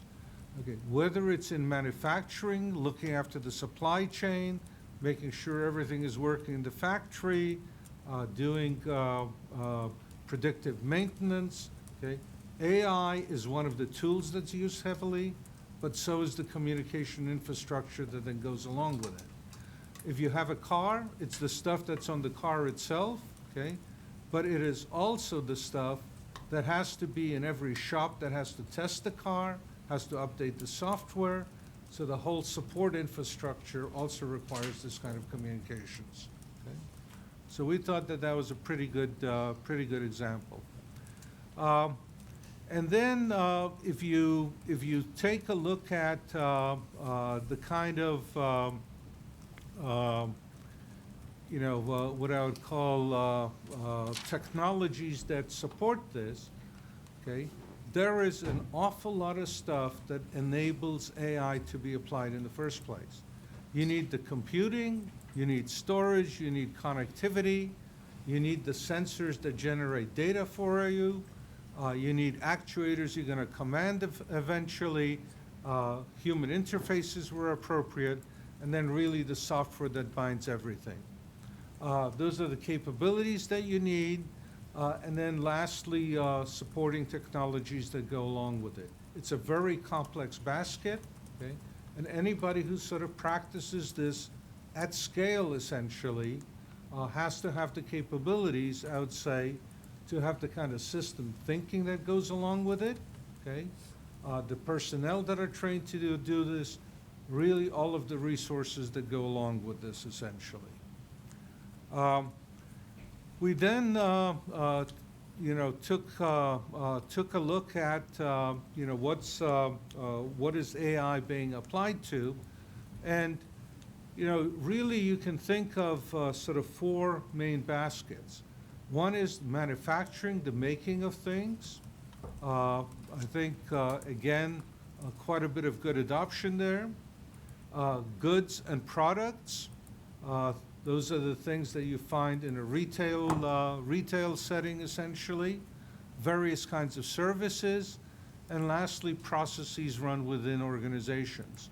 And if you were to take a look at the landscape today, you will actually find all kinds of AI algorithms very deeply embedded in all four of those areas. Okay? I think what is happening is that the value that's now being delivered by AI techniques, the general availability of computing, the kind of infrastructure that we have built up, okay, really democratizes what people can do in this area. And so you're seeing a lot of innovation that's going on around putting AI into all kinds of, into that whole basket of the four things that we mentioned up here. I think the next one is to take a look at where AI and ML techniques play in wireless networks, but it's really in networks in general. So it could be all the way from that physical layer, the management layer, how we deal with our customers, the display systems that we have. Again, not going to go through this in detail, but it really is very pervasive. I would say in practice, the higher the layer, the more likely people are to have already adopted some degree of AI. So if you look at our major operators, the analytics that they run, how they interact with their customers, full of AI-based analysis that goes on there. And then there are also, I would say, the enablement of quite a few things which we haven't been able to do in the past. And I think if I listen to the 5G talk a little bit earlier, and the antenna group, the question was raised, hey, why haven't we been able to deploy all of these systems that may seem a lot more efficient? And the answer tends to be that they're complex. One of the things that AI helps you with are things that are complex, okay? It's a very good set of techniques for doing that. It's also a very good set of techniques dealing with things that happen in large volumes, that happen very fast, where we as human beings can't deal with them. The picture I'd like to paint for you is, what would the world be like today if every connection had to be made by a switchboard operator, for example? Okay, this is where the value really comes in. We would not be able to do a lot of the things that we're doing today without the employment of these kind of techniques, essentially. Let's see. So I think I'm going to skip this. Yep. Okay. So if you take a look inside the presentation, we actually have a very good table that sort of takes a look at various aspects of what it actually takes to operate a network, where AI fits in. Again, I'm not going to go and belabor it, but this is part of doing the homework, or where's the value of AI for the FCC. I'm going to skip that one. So the other is spectrum sharing. Again, we're going to go into this in detail, but what I'd like to turn to is now take a look at the marketplace and what's happening with AI in general. I think a good place to start off with is Gartner and the hype curve. It's got a good breakout of the various AI technologies. What's going up to sort of the peak of the hype curve, what's falling down into the valley of despair. And you see there are maybe a few things starting to make it out to the tail of the curve, but not quite there as yet, essentially, okay? There was a very, very good talk. I think we have everything referenced, so in the appendix you can find those references. But there was a very good talk that was given by one of the folks at DARPA. And, you know, you take a look at sort of the public perception. The public perception is we're somewhere far to the right on this particular chart. But he says, really, you know, the first part of AI that proved to be useful is to be able to describe and identify objects. It was handcrafted work, handcrafted knowledge, and he calls that the first wave of AI. The second wave of AI is the ability to categorize things much more generally, reuse your tool sets. It's the second wave. It's the wave we're in right now. Okay, and I would say the big investments on a national scale, internationally, is to figure out how do we bring these AI tools to the level where they can in the least do some kind of general applications, some much better replication of what we do as human beings. We're not there as yet, despite the fact that the public already thinks we are and may have some great fears of what this may actually bring, okay? And so if you go through and take a look at the existing marketplace, language translation, lots of mature things, all based on AI methods, essentially, well deployed in the marketplace. If you take a look at supply chains, things of that sort, a lot of analysis, a lot of stuff in there, a lot of things in manufacturing, lots of things in the consumer space, and obviously the race to get to those autonomous cars. But while that's a race, if you already take a look at some of the products you have in your car, your automatic braking system, anti-skid systems, all of those, there's sort of a mixture. Some were built with what I call predictive, fairly hard models, but a lot of them rely, I think, on parameters that were actually derived from artificial intelligence, gathering of data that actually make those models work. So if you take a look at a typical braking system, roughly 10 million lines of code, okay? Probably 10 to 20 AI algorithms behind everything that's sitting in there already, okay? And that's been in the marketplace for quite some time. Next part is, you know, what are the national, international trends? And again, the world is really hell-bent on investing in this. Lots of national programs. If you look at the US, we have included the reference for 4 important documents. There is a national AI plan, investment plan. It has a research component. It also has plans from all the departments and agencies on what they're supposed to do behind it. It actually does have some budget behind it. And if you take a look at, let's say, the federal government, you can identify some very, very large programs in this area that have probably been going for years. Yep. Okay, so I think there is quite a bit on this part of the program that sort of documents what's out there, who's doing what.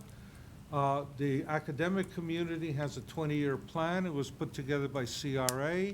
I think there's a reference and a link to that plan. But it actually sort of emphasizes the things that we do not have at this point in time. A lot of stuff in the marketplace. And so we took a look at 4 things important for the FCC. What it could use by itself, what the operators use, important economic applications, and then sort of the dark side of AI. We have a few examples of those. I'm not going to go through them right now, other than to say one of the more, just as a example, because this ends up in the recommendations, we heard a very good talk from DARPA on fingerprinting the spectrum. being able to identify things automatically. So if I look at an area such as enforcement, I think it's great promise that something could be done in this area. So let me, at this point, maybe sort of jump to the plan for 2020, okay? And Lisa, take it away. Okay. You bet. So we're going to start and talk about recommendations for 2020, and then I'm going to go through what we would recommend for this year. So what we're suggesting is that in 2020, we have roughly, we have no more than 4 groups. And one is the application of AI to heterogeneous networks. We felt that was particularly relevant for the FCC.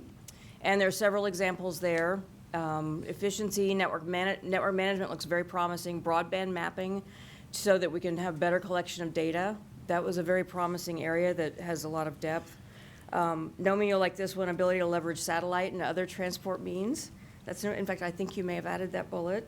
So that's one group, and we feel there's a lot of meat in each of these categories, so we're going to recommend subgroups. The next one is really dealing with bad actors. You know, how do we mitigate threats to the network and focus on that? Variety of different ways you can experience nefarious action, and that's really the dark side of AI that needs a lot of attention, because for all the security issues, hacking issues, it just speeds up as you get AI.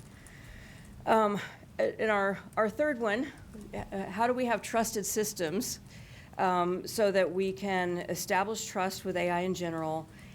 How do we trust AI that's operating the network, that there's not a challenge? And then how do we, the network as a source of AI services, how does that apply trust? There's several people in the group felt very strongly about this area, and that there was quite a bit to go into.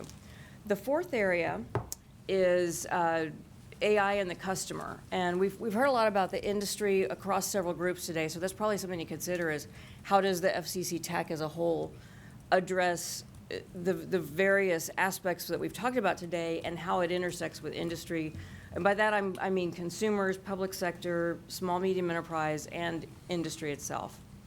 And so the methodology we want to do is have subgroups and to invite in speakers, much like we did last year, understand where the AI technologies are very specific.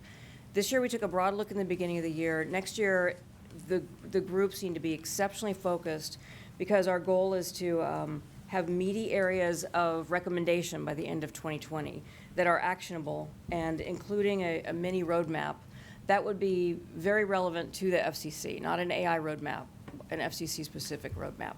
So that's really laying out what we see for next year. So let's go into, and I'm trying to leave time for questions, so apologize if I'm rushing, but recommendations from this year.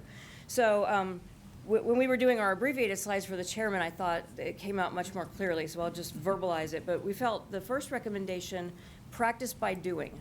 That's important, and we actually spent probably half an hour on one of our meetings just talking about how can the FCC itself improve the practical understanding. Some suggested pilot areas would be delving a bit into the speed testing. How can we use AI to develop some predictive models that go beyond some of the manual and current mapping forces? How do we improve with market forces, two-sided markets? And again, I can't emphasize enough, these need to be focused, so that they have a start and an end, because any one of these could turn into a multi-year effort if it's not focused. Enforcement and also intelligent text processing, so that we felt that would help the FCC engage better with the public. The second recommendation, I'll summarize that as foster interaction. So, and one methodology that we would recommend is a forum of stakeholders, so that you're not governing, but you're guiding, you're fostering, and you're helping encourage a collaborative environment where you can improve and move forward with AI more quickly, and that the different sections of the industry, which might be competitors, but they can work together basically for the good of the public and society. And then the third one is renew AI and computing work group for next year and have a charter. So with that, I'm going to hit the thank you button, and we'll open it to some questions. Great. Well done. That was a real race, as you highlighted at the start, getting through that number of slides. I did in that promise you period we'd of time. finish on time, and I will We're say on it's time. 2:40. Well, that did include questions, but you started late. So are there questions, comments? Not seeing tent cards flying up, which is amazing. I think a lot of people have that same 3 o'clock departure time in mind. Seriously, there are no questions or comments for the group? This may be a first for us. They're either stunned or something else. Or you did a really good job. Yeah, that was really good. Very good.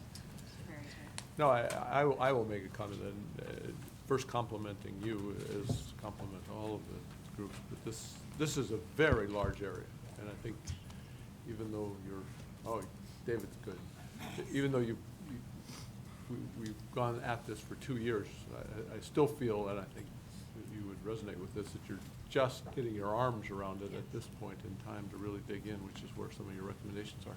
David? Yeah, it's mostly because they didn't want to let it go without any comments. It Don't just worry, wasn't Walter's tactful. Yeah. I'm very enthusiastic about the space and have participated and don't want to take away from it. At the same time, as highlighted, one of the things that's happening is the researchers are actually working very quickly to add machine learning into all sorts of parts of the network. That doesn't mean it's happening in production yet, and it might be in some places, but it's definitely moving very, very quickly. The catch is that nobody today understands how the latest variant of the machine learning models work. Some of the older technologies we do, the deep neural networks, we don't really understand. If you've got a technology that's not well understood, not well characterized, then it's going to have unintended consequences, and it's going to be vulnerable to attack. So I think that's something that the FCC is also going to have to look at as these technologies get into the network. How do we make sure people are adopting the either better understood or at least better characterized variants, right? A lot of articles on that. So, yeah, so we don't introduce, so they can be, right? They can be great at helping us, and we use them, for example, for anomaly detection, so they can actually great at helping us on the defense side, but we want to make sure we don't introduce new vectors. Because you along can the way. figure out where it's blind too, just Yeah. as easily. Walter, go ahead. Okay, first 2 comments. One, I'm always impressed by the breadth of discussion that Adam and his group brings into things. Second, I was the only one that was not surprised here that you were able to finish going through 70-odd slides on time. And I could have made, if I was less charitable, I could have made a fair amount of money betting on the side. But I'm intrigued by your suggestion to try to get the FCC engaged in a practical way. Undoubtedly, that I'm assuming that would entail some funding on the FCC's part for. Correct me if I'm wrong. I'd be happy to be wrong on this point, but there'd be some funding requirements to get that going. Go ahead. So I would actually say the following. I think there are opportunities where there is funding that exists in other agencies, and they would jump at the chance of getting their hands on real material that they could practice on. Well, we're going in the same direction because my suggestion. And so having a partnership of that sort is really what we were thinking. more than Because anything my else. suggestion was going to be that if you really wanted that recommendation to go forward, you help the commission in terms of shaping the problem down to something that's more concrete and practical in terms of getting started. Funding would be an issue.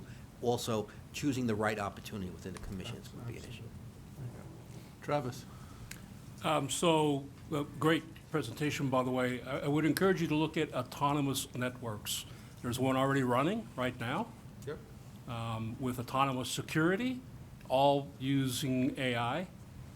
So happy to help with that. And Super.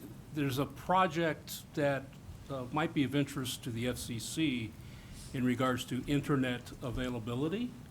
You can see me offline. We can talk a little bit more about what that project is. But that's also AI-driven today. Okay, very good. Seeing no additional tent cards and grabbing that point quickly so that we move forward. Get Lisa to her airplane. We have two recommendations, well, really three, but two actionable recommendations, one that is moving recommendations for next year, which is kind of a different category. But the learn by doing and the help the operators to work together, understand this space were the two recommendations. Properly characterized? Yes. Okay. So, any final? Well, what I would add to the second one is not just the operators, it's this, we called it stakeholders. Ecosystem, yeah. So, by the way, this is the answer to Julie's verticals. Get them involved in this Yes. early in the meeting discussion. Good. Thank you for that correction. Any final comments on the two recommendations? A little easier than going through the recommendations from the fifth generation group, but. Next year. All right. All those in favor then of the actionable recommendations? Yep. All opposed, same sign? All right, we have a full slate then of actionable recommendations. Well done. This brings us to the close of our 21st year, and we have a few final ones. First, give our designated federal officer an opportunity to enhance our knowledge of what's going on. Yeah, don't look at Walter. It's confusing. He had his chance. Just so you know, I brought Walter in case, there's so many good recommendations, and if anything would happen to me because I'm so shocked with the recommendations, Walter was ready to step in and flip the slides, and he knows all the routines. One-handed. One-handed, he's handicapped too. So I think it's been a great year. I know we had a little bit of a late start, but nevertheless, I think enthusiasm and the level of participation across the working group has been phenomenal, and it has been a real honor to be. I wish I could have participated in more meetings, but I think I try to join in meetings to the extent possible, and the great set of recommendations, and also. We joked and made a lot of different comments, but we are here because of great leadership of Julie. And some of you have had opportunity to chat with Julie last night. And we also have a big poster with Julie. It's right by the podium, behind this podium here. Before you leave, please sign. Give us a little words to Julie. Nothing I'm seeing. Yeah. No, you're gonna get the last word. Oh, my God. Are you finished? Yes, I am. Yeah, we're changing the order. This potentially being, although Walter has illustrated that it's only potentially being his last meeting, we'll give him the last word. We are, on that point, we are honored to have Walt back on the one-year anniversary of his last meeting. I'm like the ghost of Christmas past. Yes, indeed.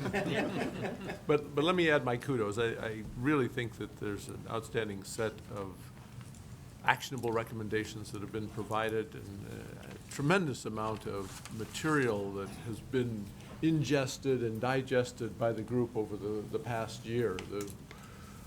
It's always amazing as we get to the end of the year and start looking back at all of the presentations and all of the meetings with the near weekly meetings for each of the groups, and in some cases, subgroup meetings that, sub-working groups that meet on a weekly basis too. So it's really quite an amazing contribution that you all have made. Do want to give special shout out to the chairs, the co-chairs sitting across from me, and certainly to those sub-working group chairs. There have been a lot of contributions made by the TAC members in general. Many thanks to you. Subject matter experts. We've once again engaged a very large community, well beyond the large community that's represented around this table already. And that really speaks well for this as an entity that so many talented people are willing to devote their time even beyond those that are members of the TAC to contribute in special ways to the group. So it's Dennis also wanted to thank all the staffs sitting behind, FCC liaisons. I see Mark Bykowski, Nick Orris, but we also have a Gulmira, Sahid, and a few others probably who are watching it over the internet, participating and setting up calls for all these working groups. I think that their effort has been greatly appreciated as well. Yeah, thank you for stealing the next line in my. Oh, Happens to me all the time. No, but I do appreciate the liaisons, and obviously they're appreciated by others as well, but the liaisons are really key, and the linkage between the work that's done, and it's all very good for us to do all this work, but if it isn't infused into the FCC itself, it's for naught. And the liaisons both help in the guiding and make sure that connection is made. And then, just as final note, before allow him to have the final word, is just to recognize Julie. I mean, it's just been such a pleasure, I think, for all of us, but just maybe becoming a little more personal now. Julie has been recognized by Democrat and Republican chairman of the FCC as a national treasure, and that is a very lofty title, but one that's extremely well earned. And it's been a great pleasure to work with a national treasure, one who has such a knowledge base. Yes, and this is the part that goes with it. He has that tremendous knowledge base, and even this week, a lawyer was telling me how he not only has the technical knowledge, but also the policy smarts to be able to implement things and make things happen. And beyond all of that, he's always got the humor to bring into the situation, and we really all appreciate all of that. So and again, the chairman said it, but you are the poster child for what a national servant should be. I mean, it really are. You look for what's best for the nation and also what's possible, and those two are sometimes in conflict, but you really are in that position where you have blended those two very well and made the FCC a much, much better organization than ever it might have been without your contributions. So we all thank you. Thank you.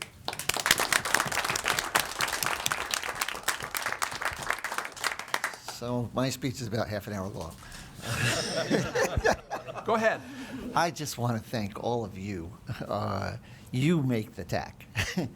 And it's exactly, listening here today, which I thought we've had many terrific meetings and years, but I thought today was especially wonderful. Because to me, it was exactly what the TAC was set up for. We have our rulemakings and our issues and, the pleadings back and forth, which is all terrific. But part of the things that we wanted to try and do with the TAC is get a good feel for what's going on in the industry. What are the things that we as an agency should be looking at? What are the things that are coming down the pike that maybe not in the next 6 months to a year, that do not necessarily mean regulation, but we should be understanding what's going on in the networks. And what things we can do to try and make things better for all of you and for the public. It's been my privilege and honor to work with all of you. I hate to leave, but I do know that the time has come. And we just can't thank you enough. And I want to thank Dennis in particular for his leadership. Bringing this all together, as you know, is not easy.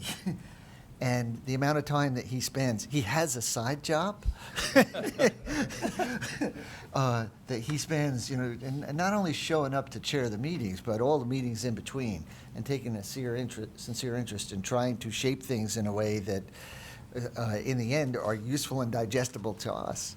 So I want to thank Dennis, this being our final meeting of this cycle, just for all that you've done for the TAC and the agency. So thank you.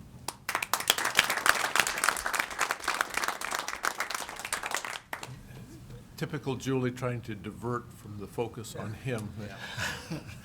Please do take the moment, if you haven't already, to add your signature and maybe a thought or two onto the picture that we have for Julie.